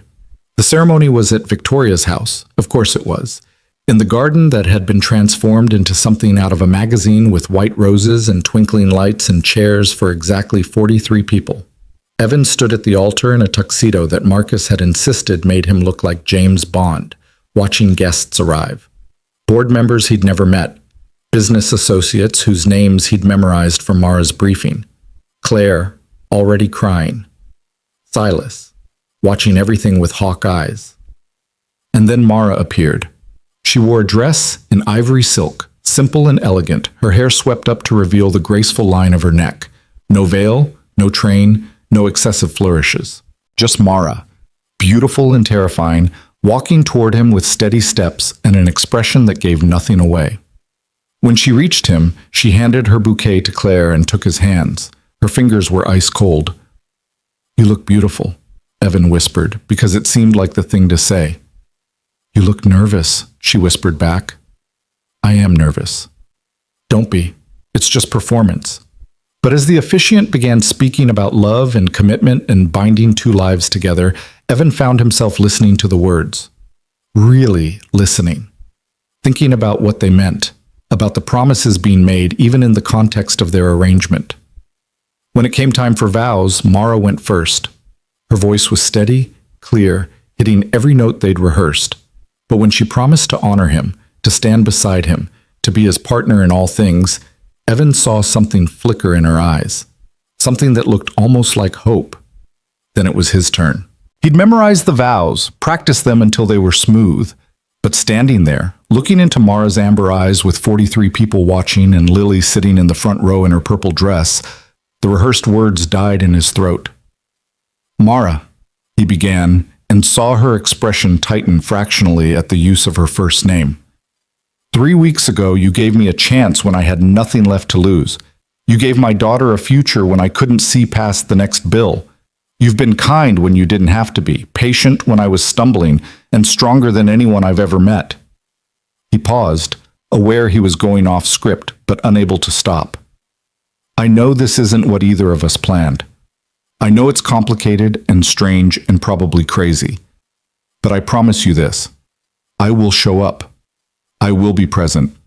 I will honor whatever this is we're building, even if neither of us knows what it looks like yet.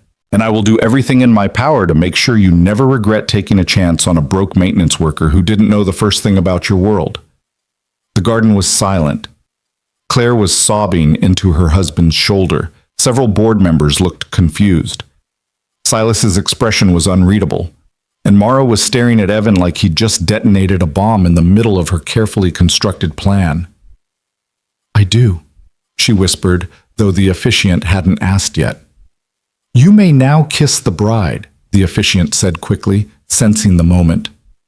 Evan pulled Mara close, giving her time to pull away if she wanted. She didn't. Her hands came up to rest against his chest, and when their lips met, it wasn't the chaste, performative kiss they'd practiced. It was real. It was searching, questioning. A conversation without words about what they were doing and where this was going and whether either of them was brave enough to find out. When they finally broke apart, Mara's eyes were wide. Her carefully controlled expression cracked. "That wasn't the plan," she breathed. "I know. We're supposed to be, I know." "Then why?" "Because maybe," Evan said quietly, "we both deserve something more than just a contract." Before Mara could respond, applause erupted. They turned to face their audience, Claire hysterical with joy, board members clapping politely, Silas watching them with new intensity. Lily was on her feet, clapping wildly, and when she caught Evan's eyes, she mouthed, "You look like a prince, Daddy." They walked back down the aisle as husband and wife, legally bound, contractually obligated, and suddenly, terrifyingly, possibly feeling something real.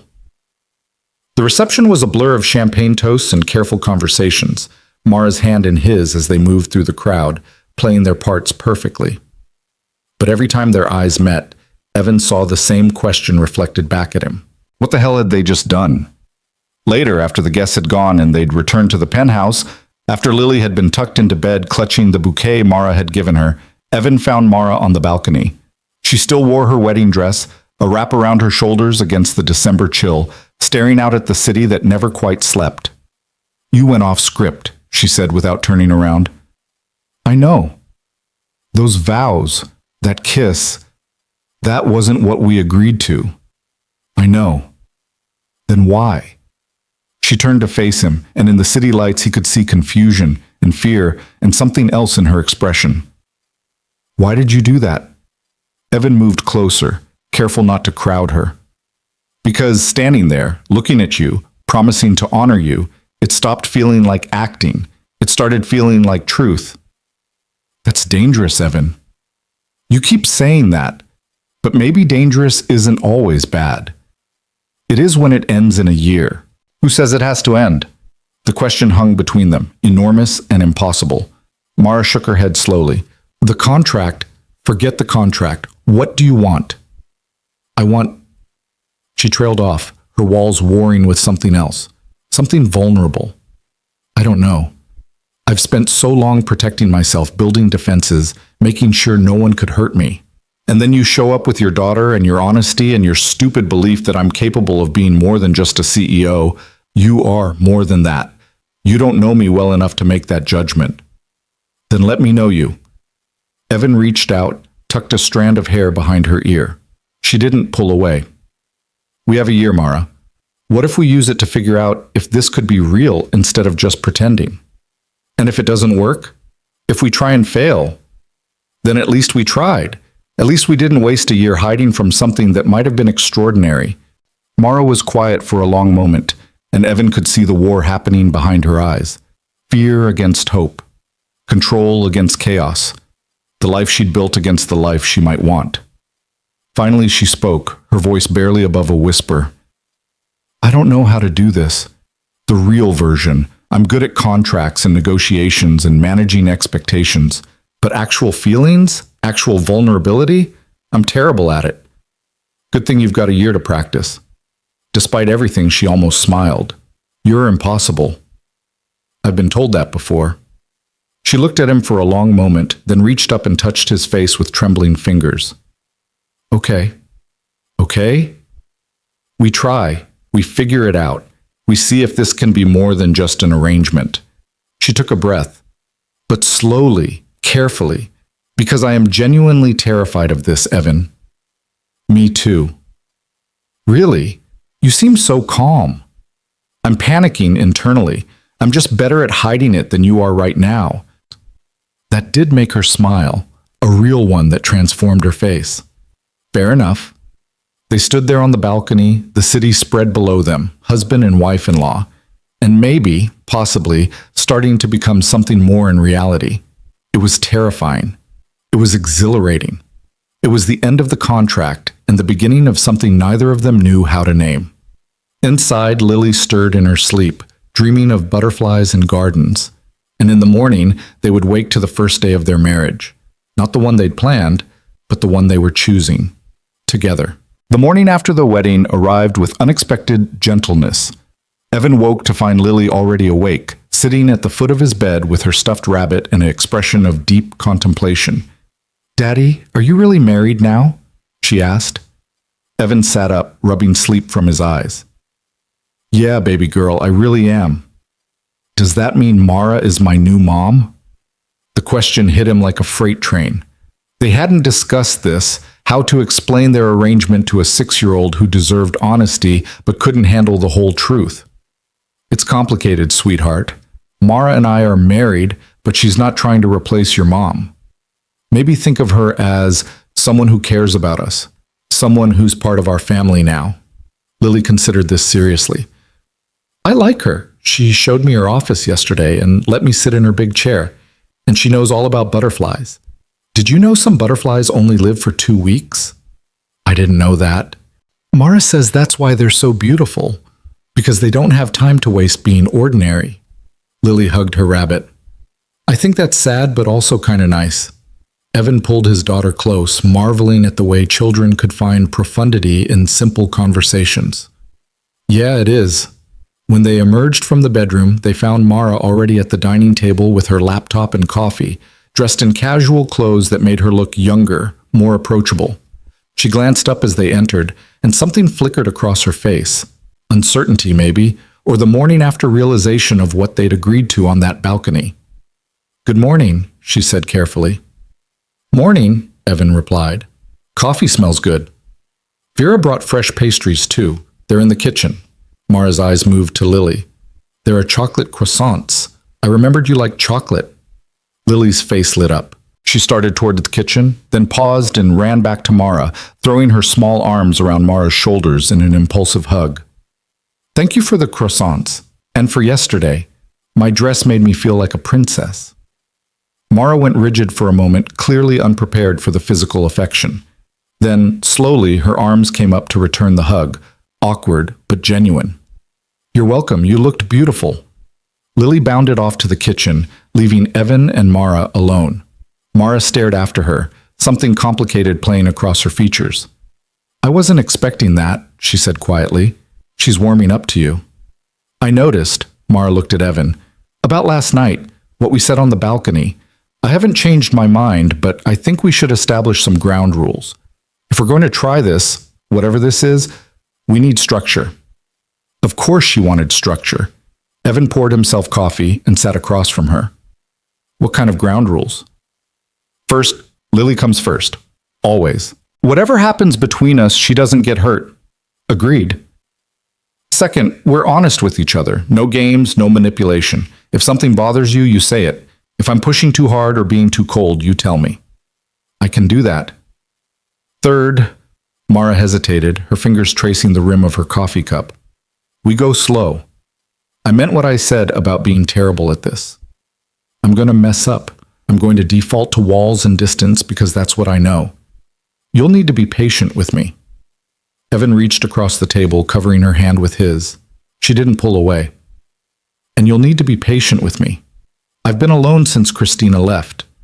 I'm not exactly relationship material either. Then we're both disasters trying to figure this out together." "Sounds about right." Lily reappeared with a chocolate croissant, half of it already in her mouth. "Are you guys holding hands?" she asked through a mouthful of pastry. Evan and Mara both pulled back, caught. Lily giggled, "It's okay. You're supposed to hold hands. You're married now." Out of the mouths of babes. The days that followed settled into an unexpected rhythm. Mara still worked constantly, but she started emerging from her home office for meals, started asking Lily about school, listening with genuine attention to rambling 6-year-old stories, started watching Evan when she thought he wasn't looking, her expression thoughtful and confused, like she was trying to solve an equation that refused to balance. They had their first real fight 3 weeks into January over something stupid. Evan had rearranged the kitchen because he couldn't find anything, and Mara had come home to discover her carefully organized system disrupted. "You can't just change things without asking," she said, her voice tight with control. "It's a kitchen, not a military installation. I needed to be able to cook without searching for 20 minutes to find a pan." Everything had a place, a logical, efficient place. For you, maybe. For normal humans, it was chaos. Mara's eyes flashed. Normal humans, so I'm abnormal for wanting organization? Evan realized too late he'd stepped on a landmine. That's not what I meant. It's exactly what you meant. You think I'm too controlled, too rigid, too incapable of just being casual and easy like everyone else. Mara, Ms. Vance, we agreed. In private, it's... Oh, for God's sake, we're married now. We're supposed to be trying to make this real. You can't hide behind formality every time you feel vulnerable. The words hung in the air, sharp and true. Mara stared at him, her chest rising and falling with agitation, her careful mask cracking. I'm not hiding, she said, but her voice wavered. Yes, you are. You've been hiding since Christmas Eve, since we kissed, and it meant something and you got scared. I'm not scared. You're terrified. And so am I. But we agreed to try, Mara. We agreed to be honest. She turned away, arms wrapped around herself in that defensive posture he was learning to recognize. When she spoke again, her voice was smaller. I don't know how to fight fair. I don't know how to argue without trying to win. My whole life has been about winning, about being smarter, stronger, more controlled than everyone else. And now you're here, calling me out, refusing to let me hide, and I don't know how to do this. Evan crossed to her slowly. Then we learn together. We mess up and apologize and try again. That's how relationships work. I've never had one that worked. Me neither. So we're even. She laughed, a sound halfway between amusement and despair. We're a disaster. Yeah, we are. He touched her shoulder gently. For what it's worth, I'm sorry about the kitchen. I should have asked first. And I'm sorry for overreacting. It's not really about the kitchen, is it? Probably not. They stood there in the reorganized kitchen, two people trying to bridge the gap between a contract and something real, making progress in inches and stumbles. Mara, Evan said quietly, not Ms. Vance. When it's just us, when we're trying to be real, it's Mara, okay? She nodded slowly. Okay. When it's just us. February brought new challenges. Silas started asking questions, making comments at board meetings about the sudden marriage, about Mara's new domestic situation. He couldn't prove anything, but he was circling like a shark who'd smelled blood. He knows something's off, Mara said one evening, pacing the living room with restless energy. He's digging. I can feel it. Let him dig. What's he going to find? I don't know. That's what worries me. She turned to face Evan. We need to be more convincing, more public, more demonstrably in love. More than we already are. We barely leave the penthouse together. We attend events, yes, but we don't do normal couple things. We need to be seen at restaurants, galleries, parks. We need social media presence. We need to look like we're actually living our lives together instead of coexisting in the same space. Mara stopped pacing. Yes, exactly. So they started performing for a broader audience. Dinner at expensive restaurants where Mara's hand would rest on his arm, and Evan would lean in to whisper things that made her laugh. Gallery openings where they'd discuss art with the easy familiarity of longtime partners. A charity auction where Evan bid on and won a weekend getaway, presenting it to Mara with a flourish that had onlookers sighing. The strange thing was, the more they performed, the more real it became. The touches that started as performance lingered. The conversations that began for appearances deepened into actual connection. The laughter was genuine. One Saturday morning, Mara surprised them both by suggesting they take Lily to the zoo. I saw an advertisement for a butterfly pavilion, she explained, her voice almost defensive. I thought she might enjoy it. Lily was ecstatic. They spent the day surrounded by families, the three of them navigating the crowds with Lily between them, holding both their hands. When butterflies landed on Lily's outstretched fingers, she squealed with delight, and Mara captured the moment on her phone with an expression of such soft joy that Evan's breath caught. You're staring, Mara said without looking at him. You're beautiful when you smile like that. Like what? Like someone who's forgotten to guard herself. She did look at him then, the butterflies dancing around them, Lily chattering excitedly nearby. That's dangerous. You keep saying that. I'm starting to think you don't really believe it. I don't know what I believe anymore, she admitted. 3 months ago, you were a name on a list of potential candidates for a business arrangement. Now you're this, here, real. Is that a bad thing? I don't know yet. But the way she took his hand, threading her fingers through his, suggested maybe she was starting to find out. March brought spring and turbulence. Christina's lawyer made a final push for custody, bringing in a child psychologist to evaluate Lily's living situation. The woman spent 3 hours at the penthouse, observing, asking questions, taking notes. Lily showed her the butterfly room, as she now called her bedroom, and talked about school and swimming and Mara's butterfly garden. Is Mara your stepmother? The psychologist asked. Lily considered this seriously. She's married to my daddy, but she says she's not trying to be my mom. She's just Mara. That's okay with me. She's teaching me about business and butterflies and how to be strong even when you're scared. The psychologist's eyebrows rose. Mara teaches you about being scared? She says even grown-ups get scared sometimes. But being brave doesn't mean not being scared. It means doing things even when you are scared. Lily held her rabbit close. I think that's really smart. 2 weeks later, the psychologist's report came back.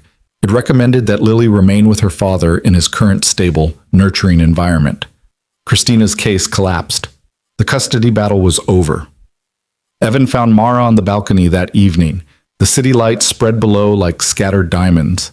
He handed her a glass of wine without speaking, and they stood together in comfortable silence. Thank you, he said finally, for everything, the lawyers, the report, the stability that made it possible. We wouldn't have won without you. You would have found a way. You're a good father, Evan. Any judge could see that. But you made it easier. You made it possible for Lily to have the kind of life she deserves. Mara was quiet for a moment. She's an extraordinary child, bright, kind, resilient. You did that. You raised her to be that person. We're doing it together now. The words slipped out before Evan could think about them, and he felt Mara stiffen beside him, but then she relaxed, her shoulder brushing against his. I suppose we are, she said softly.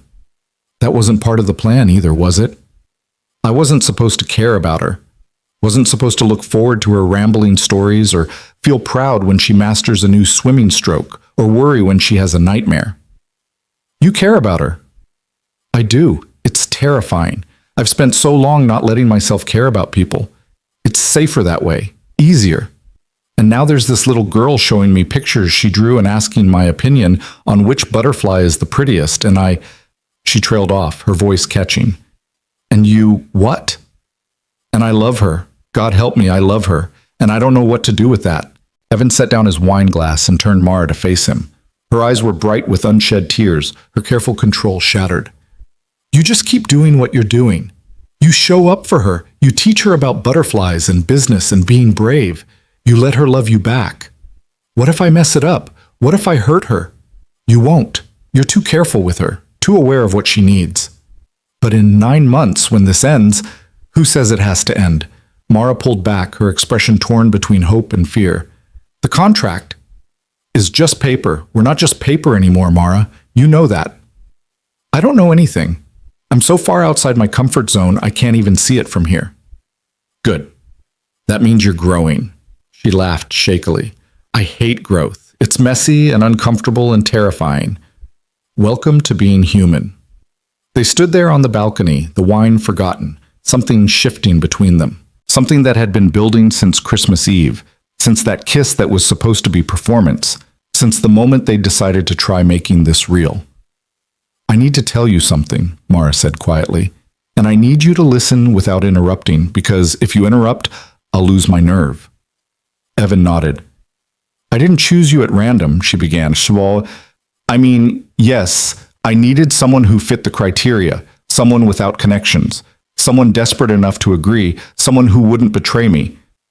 But I'd noticed you before, months before I made the offer. You were working on the executive floor one day, fixing something, and you took a phone call. From Lily, I assume. And the way you spoke to her, the gentleness, the patience, the absolute devotion in your voice, it made me stop and listen. She took a breath. I told myself it was just research, due diligence. But the truth is, I saw in you something I'd never had. Unconditional love. The ability to put someone else before yourself without resentment or calculation. And I wanted that.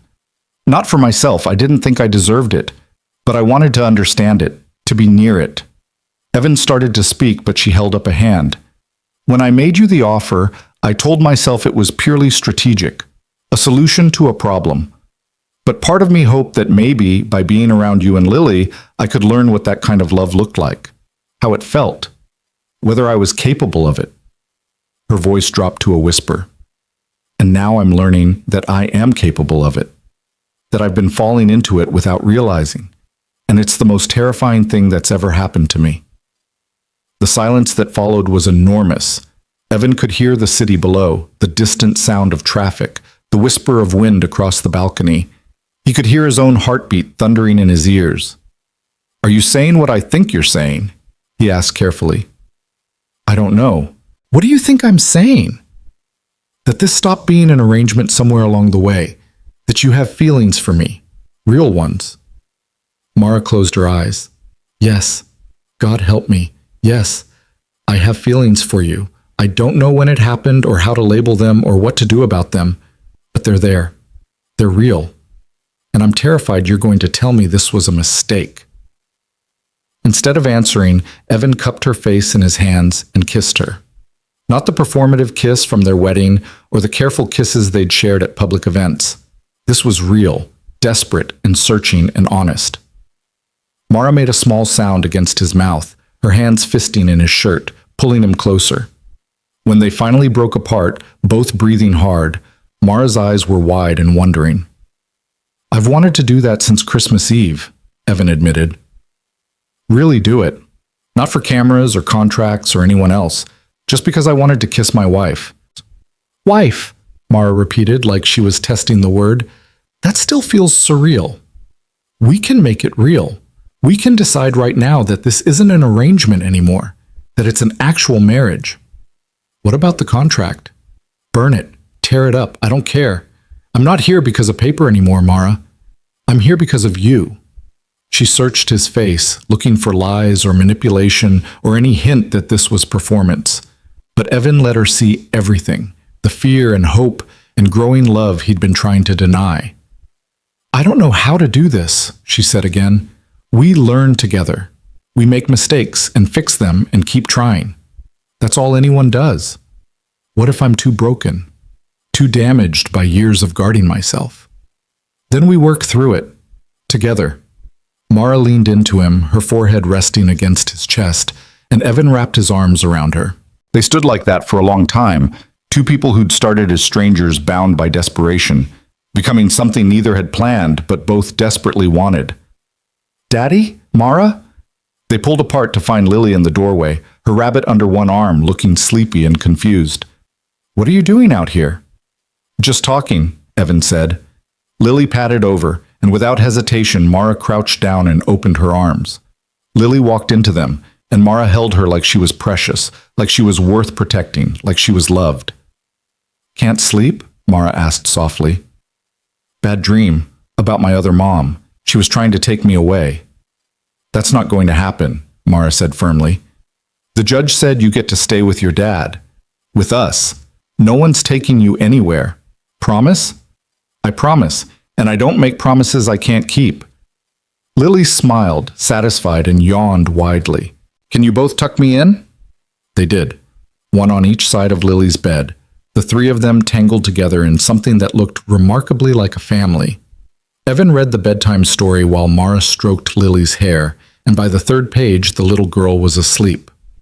In the hallway outside Lily's room, Mara took Evan's hand. "So we're really doing this? Making this real?" "Yeah, we really are." "This is insane." "Probably. We're going to mess it up." "Definitely. But we're trying anyway." "Absolutely." Mara laughed, a sound of pure, unexpected joy. "Okay then, let's be insane together." They walked to Mara's bedroom, which Evan had never entered in all these months, and stood at the threshold. This was a line they hadn't crossed, a boundary they'd maintained even as everything else shifted. "I'm not ready for this," Mara said, gesturing to the room. I know, we don't have to rush. But I want you to know that I want to be ready, that I'm working toward it. That's enough. That's more than enough. They said goodnight with another kiss, softer this time, full of promise rather than desperation. And when Evan returned to his own room, he lay awake thinking about a woman who'd offered him a contract and was becoming his future. The next morning, everything felt different, lighter, more possible. Mara emerged from her office to have breakfast with them, staying even after Lily left for school to talk with Evan about nothing important. The custody case, the weather, a funny thing that had happened at a board meeting, normal conversation between two people learning to be partners. But their peace was short-lived. That afternoon, while Evan was picking up Lily from school, Mara received a call that made her blood run cold. Silas had found something, or rather, someone had found something for him. A paparazzo had captured photos of Evan and Mara before their engagement was announced. Photos of them in that coffee shop near Vance Tower, where Evan had sat reading the contract. Photos time-stamped and dated, showing them together weeks before they'd claimed to have started dating. The photos themselves proved nothing, but they raised questions, and questions led to investigation. An investigation might lead to the contract hidden in Mara's private files. When Evan returned home with Lily, he found Mara in her office, staring at her computer screen with an expression of barely controlled panic. "We have a problem," she said, and just like that, their fragile peace shattered. The contract they'd been trying to transcend had come back to haunt them, and Silas, patient and ruthless, was closing in for the kill. Evan closed the office door carefully behind him, aware that Lily was in the living room watching cartoons and didn't need to hear this conversation. He moved to where Mara sat frozen at her desk, her face pale in the glow of the computer screen. "Show me," he said quietly. Mara turned the monitor toward him. The photos were damning in their innocence. Evan at that coffee shop table, the contract spread before him, his face a portrait of desperation and decision. Another photo showed Mara's car pulling away from the curb outside. The timestamps proved they were together weeks before their supposed first date. "How did Silas get these?" Evan asked. "He hired a private investigator, has been for months apparently. The investigator found the photographer, bought the photos, and now Silas is sitting on them like a loaded gun." Mara's voice was eerily calm, the kind of calm that came before breaking. "He called me this afternoon, didn't even pretend to be subtle, said he has questions about the timeline of our relationship and wants to discuss them at the emergency board meeting he's called for Friday." Emergency board meeting? Can he do that? He can if he convinces enough board members that there's a crisis of leadership, which he's apparently been doing all week. Mara stood abruptly, pacing to the window. "He's going to present these photos. He's going to imply fraud, manipulation, a marriage of convenience designed to fool the board and shareholders. And then he's going to call for a vote of no confidence." Evan felt his stomach drop. "Would they vote against you?" "Some of them would love an excuse. I've made enemies. You can't run a company the way I do without bruising egos and stepping on toes. Silas has been working them, reminding them of every harsh decision I've made, every time I've prioritized profit over sentiment." She pressed her forehead against the glass. "If he proves the marriage is fake, if he can show I've been deceiving them about my personal stability, they'll turn on me." "Then we tell the truth." Mara laughed bitterly. "The truth? That I paid you to marry me? That sounds so much better." "Not that truth, the real truth." Evan crossed to her, gently turning her to face him. "We tell them that yes, the marriage started as an arrangement, but it became real, that we fell in love despite the circumstances, that what started as strategy became something genuine." "They'll never believe that." "Why not? It's true." Mara stared at him, her eyes searching his face. Is it really true, Evan? Because in 3 days, I'm going to stand in front of a boardroom full of sharks and tell them that I've fallen in love with my husband and I need to believe it myself before I can make them believe it. Do you doubt it? I doubt everything right now. I doubt my judgment, my decisions, my ability to separate what I want from what I've convinced myself is real.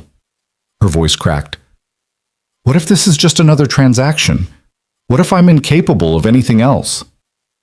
Evan cupped her face in his hands, forcing her to look at him. Listen to me. What we have isn't a transaction anymore. It stopped being one the moment you prepared Lily's room with butterflies because you'd been paying attention to what she loved. It stopped being one when you held my hand at your mother's house because you were scared. It stopped being one when you cried telling me you loved my daughter. Those could all just be me being thorough, playing the role. Could they? Could you fake the way you looked at Lily when that butterfly landed on her hand? Could you manufacture the vulnerability in your eyes last night when you told me you'd been falling without realizing it? Mara closed her eyes and tears slipped down her cheeks. I don't know. I don't know what's real anymore. Then let me tell you what's real. Evan's voice was fierce, urgent. I'm in love with you. Not with the idea of you, not with the security you provide, not with the contract or the money or any of it. I'm in love with the woman who teaches my daughter about butterflies and business, the woman who reorganizes kitchens and panics about it, the woman who's terrified of being vulnerable but tries anyway. That's real, Mara. That's so real it terrifies me. She opened her eyes, and the raw hope in them nearly broke him. You love me? I love you. I should have said it sooner, but I was waiting for the right moment, and apparently the right moment is 3 days before your brother tries to destroy everything we've built. Despite everything, Mara laughed through her tears. Terrible timing. The worst. Say it again. I love you. Again. I love you, Mara Vance. I love your brilliance and your brittleness and your stubborn refusal to give up even when you're drowning. I love the way you look at my daughter like she's precious. I love that you're scared right now because it means you care enough to be scared. Mara kissed him then, desperate and messy, her tears mixing with the kiss. I love you too. God, I love you so much it's destroying me. I've never felt like this, never wanted to feel like this, and now I can't imagine going back to who I was before you. They held each other in the failing afternoon light, two people who'd found something real in the middle of a lie, now facing the consequences of both. So what do we do? Evan asked finally. Mara pulled back, wiping her eyes, and he watched her transform. Watched the CEO reassert herself, the strategist who'd built an empire. But this time there was something else underneath, something softer, more human. We fight, she said. We go into that boardroom and we tell them everything. The contract, the arrangement, how it started and how it changed. We give them the truth and trust that they'll see what's real. That's a hell of a gamble. I know, but I'm tired of hiding, tired of pretending to be invulnerable. Maybe it's time the board sees that their CEO is human after all. She took his hand. Will you do it with me? Will you stand there and tell them your story? Our story, Evan corrected. And yes, I'll tell them everything. Even if it costs us everything? Even then. Because what we have is worth fighting for. The next 3 days were a blur of preparation. Mara's lawyer advised against full disclosure, warning that admitting to the contract could open them up to fraud charges. But Mara was resolute. They would tell the truth and face whatever came. Lily sensed the tension, growing quieter, more clingy. The night before the board meeting, she crawled into bed between Evan and Mara. They'd been spending nights together since their confession, learning each other slowly, carefully, and looked up at them with worried eyes. Are you guys okay? She asked. We're going through something difficult right now, Mara said honestly. They'd agreed not to lie to Lily, even to protect her. But we're going to handle it together. Is someone trying to hurt us? Someone is trying to hurt me, Mara corrected gently. My brother doesn't think I should run my company. He's going to try to convince other people to agree with him. That's mean. You're really good at your job. You're good at everything. Mara's eyes filled with tears. Thank you, sweetheart. That means more than you know. If he's mean to you, Daddy will protect you. Right, Daddy? Evan pulled both of them close. Right. I'll always protect both of you. Good, Lily said, satisfied. She yawned and snuggled deeper between them. We're a family now. Families protect each other. After Lily fell asleep, Evan and Mara lay in the darkness, hands clasped, each lost in their own fears and hopes. Whatever happens tomorrow, Mara whispered, I want you to know that you've changed my life. You've made me believe I could be more than just the company, more than just my armor. Whatever happens, Evan replied, I want you to know I don't regret any of it. Not the contract, not the risk, not falling in love with you. I'd do it all again. Even if we lose? Even then. They made love that night with a tenderness edged with desperation, both aware that tomorrow might change everything. Afterward, holding each other in the dark, Mara spoke the words that had been building in her heart. "If they force me out," she said quietly, "if I lose the company, I think I'll be okay. Because I'll still have you and Lily, and maybe that's enough. Maybe that's more than enough." "You won't lose this company," Evan said, but his certainty was more hope than conviction. "But if I do, then we figure it out. Together." Friday morning arrived with cruel brightness. Mara dressed in her armor, a charcoal suit that made her look simultaneously powerful and vulnerable. Evan wore the navy suit Marcus had chosen, the one that made him look like he belonged in her world. They drove to Vance Tower in silence, James at the wheel, the city sliding past the windows like a dream they were waking from. In the parking garage, before they went up, Mara turned to Evan. "Last chance to back out," she said. "You could say you didn't know about the contract initially, that I deceived you too. Save yourself." "Not a chance." "Evan, no. We're in this together, all the way." She kissed him, quick and fierce. "I love you. I love you too. Now let's go show them what we're made of." The boardroom was on the 74th floor, all glass walls and aggressive masculinity. 15 board members sat around a table that could have hosted a small country's peace negotiations. Silas sat at one end, looking like a cat who'd cornered a mouse. Victoria was there too, her expression unreadable. Various executives and company officers filled the remaining seats. Mara walked in like she owned the place, which, technically, she still did. Evan followed, acutely aware of the eyes tracking him, calculating his worth, judging his presence. "Thank you all for coming," Silas began, false courtesy dripping from every word. "I've called this meeting to address serious concerns about our CEO's judgment and transparency. Concerns that, I believe, impact her ability to lead this company." "Get to the point, Silas," Mara said coldly. "Very well." Silas pulled up the photos on the large screen behind him. Evan at the coffee shop, the contract visible, the timestamps damning. "These photos were taken 3 months before you announced your engagement to Mr. Cole. They show him reviewing what appears to be a legal document in a public place. Shortly after, your car was photographed leaving the scene." Murmurs rippled around the table. Board members leaned forward, interested now. "I've done some investigating," Silas continued. "Mr. Cole worked in building maintenance. He had significant debt, was facing eviction, and was losing a custody battle. Desperate circumstances, one might say. And then suddenly, 3 weeks after these photos were taken, he's engaged to our CEO. Living in her penthouse, debt mysteriously cleared, custody case won. It's quite a fairy tale." "What's your point?" Mara's voice was ice. "My point is that this marriage appears to be a transaction designed to make you look stable and settled, to address the board's concerns about your isolation and decision-making. It's manipulation, Mara. And if you're willing to manipulate the board, what else are you willing to manipulate?" The room erupted in conversation. Board members talking over each other, demanding answers, looking between Mara and Silas like spectators at a tennis match. Victoria banged her hand on the table. "Mara, is this true? Is your marriage a sham?" Mara stood, and the room fell silent. She looked small in that moment, vulnerable in a way Evan had never seen her in public. But when she spoke, her voice was clear and strong. "Yes," she said simply. "It started as a transaction." The room exploded. Silas smiled in triumph. Victoria pressed her hand to her mouth. Several board members started shouting about fraud and deception and fiduciary responsibility. "But that's not the whole story," Mara continued, raising her voice above the chaos.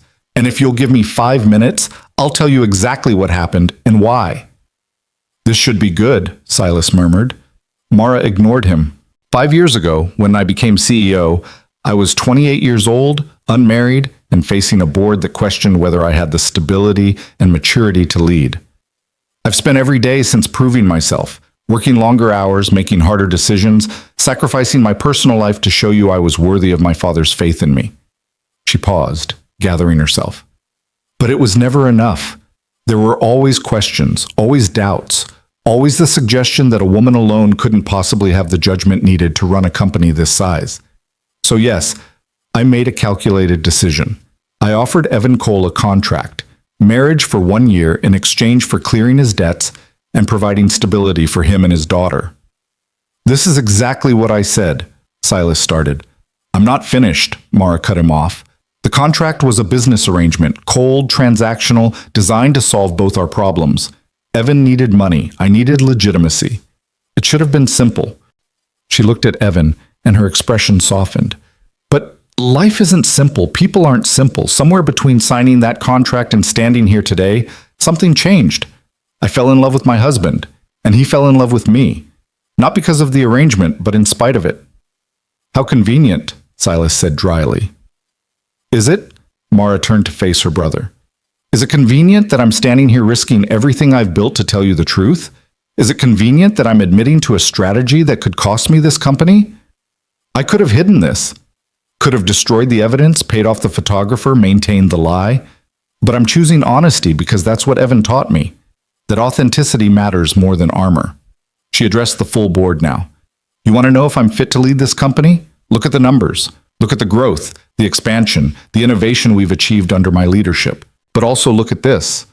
Look at a CEO who's finally learned that being human doesn't make you weak. That vulnerability can be strength. That love doesn't compromise judgment, it enhances it. This is absurd, Silas protested. She's admitted to fraud. I'm admitting to being human, Mara interrupted. To making an unorthodox decision that ended up being the best thing I've ever done. Not just for the company, but for me. Evan stood then, and all eyes turned to him. His hands were shaking, but his voice was steady. I'd like to say something, if I may. The maintenance man has an opinion, Silas sneered. How refreshing. Silas, shut up, Victoria said sharply, surprising everyone. Let him speak. Evan nodded gratefully. When Mara offered me that contract, I was drowning. I had nothing left to lose, so yes, I signed it. Yes, I took the money. Yes, I married her for reasons that had nothing to do with love. He paused. But that was 4 months ago. That was a different life. He moved to stand beside Mara, taking her hand. The woman standing next to me is the strongest person I've ever met. She's brilliant and demanding, and yes, sometimes difficult. She works too hard, guards herself too carefully, and has spent so long being what everyone else needs that she's forgotten how to be what she needs. Several board members shifted uncomfortably. This was getting personal in a way boardrooms rarely did. But she's also kind, Evan continued. She prepared a room for my 6-year-old daughter with butterflies stenciled on the walls because she'd listened to a rambling story about Lily's favorite things. She stood up for me in front of her family when they tried to make me feel small. She holds my daughter when she has nightmares and teaches her about being brave even when you're scared. He looked at Mara, and the love in his eyes was unmistakable. I didn't plan to fall in love with her. I tried not to, actually, because I knew it would complicate everything, knew it would hurt when this year ended, and I had to walk away. But you can't control love. It happens anyway. And I am completely hopelessly in love with my wife. The boardroom was silent now. Even Silas seemed at a loss for words. So yes, Evan finished, the marriage started as a contract. But it's real now. We're real. And if you fire her for having the courage to be honest about that, then this company doesn't deserve her anyway. He sat down, his heart pounding, aware that he'd just burned every bridge he had. Beside him, Mara squeezed his hand so hard it hurt. Victoria was the first to speak. Mara, is what he said true? About the butterflies and the nightmares and all of it? Yes, Mara said quietly. All of it. Victoria looked at her daughter for a long moment, and something shifted in her expression, something that might have been understanding. You love him. I do. And you, Evan? You love my daughter? More than I knew was possible. Victoria turned to Silas. You wanted to prove she was unstable, that her judgment was compromised. Instead, you've proved she's capable of something I wasn't sure she'd ever allow herself, being vulnerable enough to love. Mother, this is ridiculous. No, Silas. What's ridiculous is your transparent attempt to seize power you haven't earned. Victoria's voice was sharp with decades of frustrated ambition channeled into her children's lives. I've watched you undermine your sister for 5 years, and I've stayed silent because I thought you'd eventually prove yourself worthy. But this, attacking her for finding happiness, for being human, this is beneath even you. She stood, addressing the board. "I've known about the contract since the beginning." The room erupted again. Mara's face went white. "What? You think you're the only one with sources in this company?" Victoria looked at her daughter with something approaching pride. "I've known for months.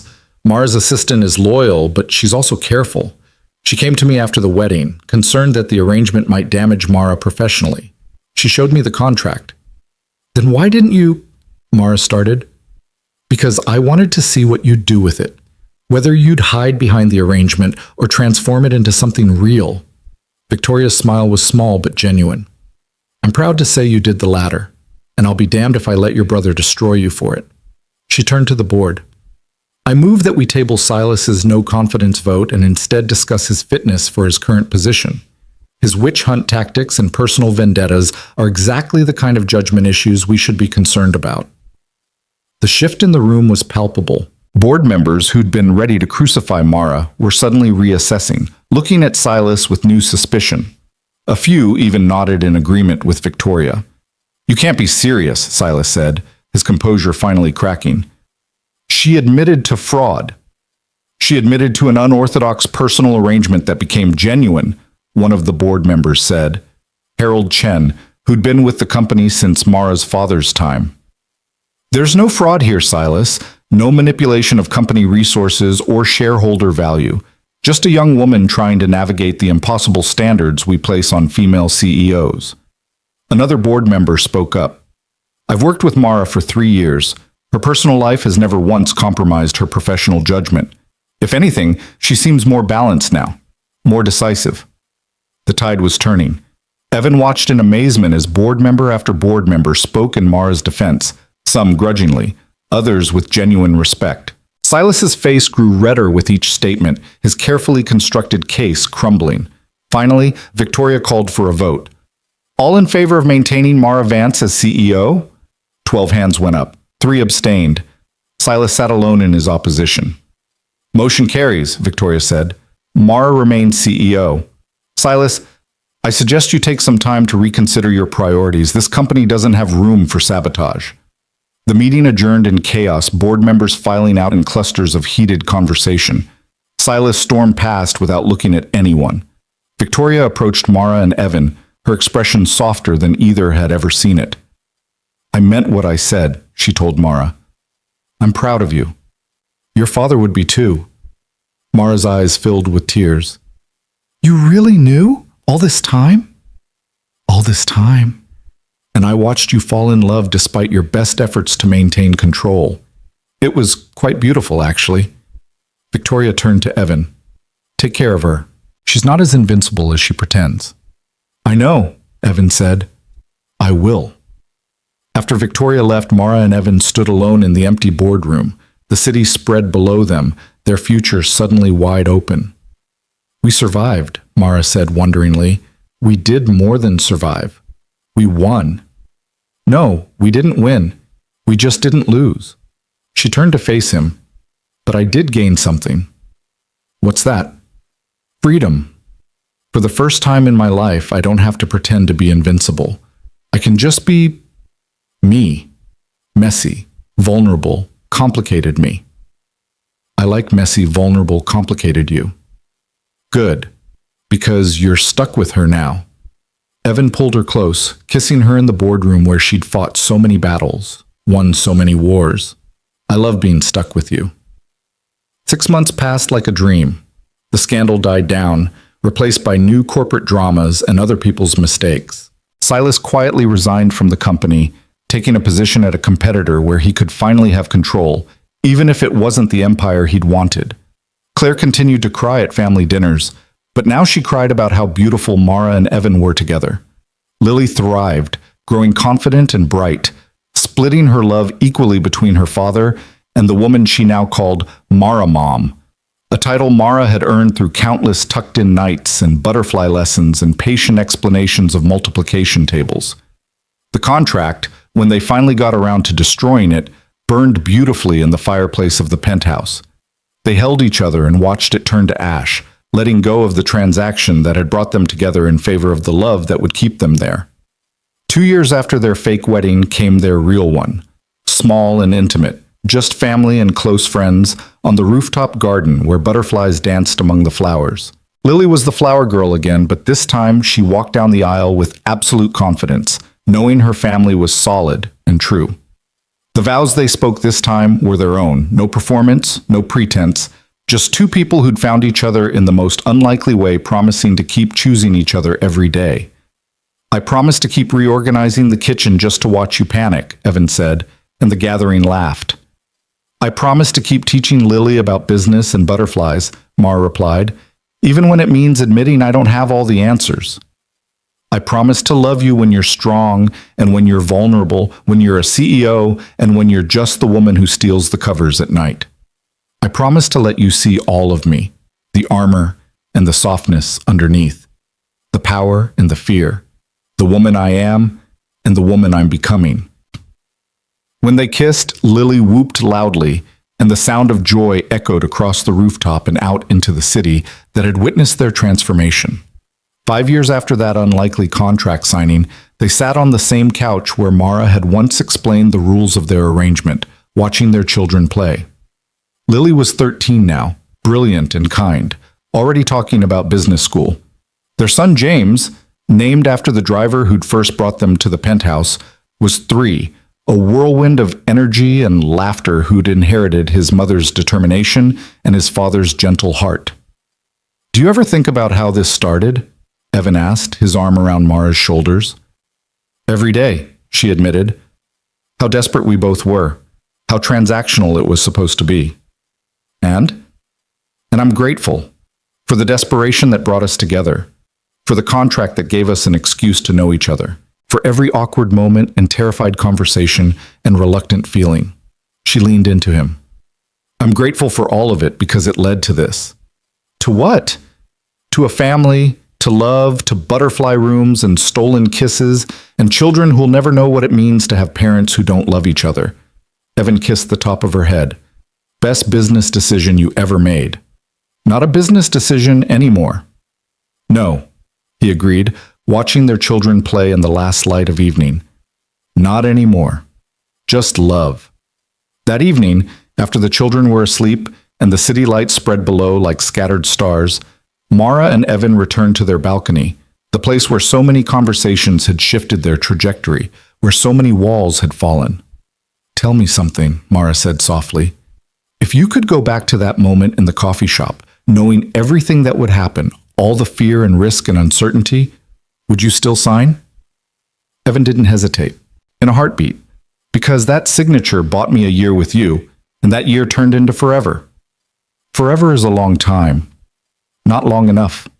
She smiled, that genuine smile that had taken months to coax out and now came readily, freely. "I love you, Evan Cole. I love you, Mara Cole."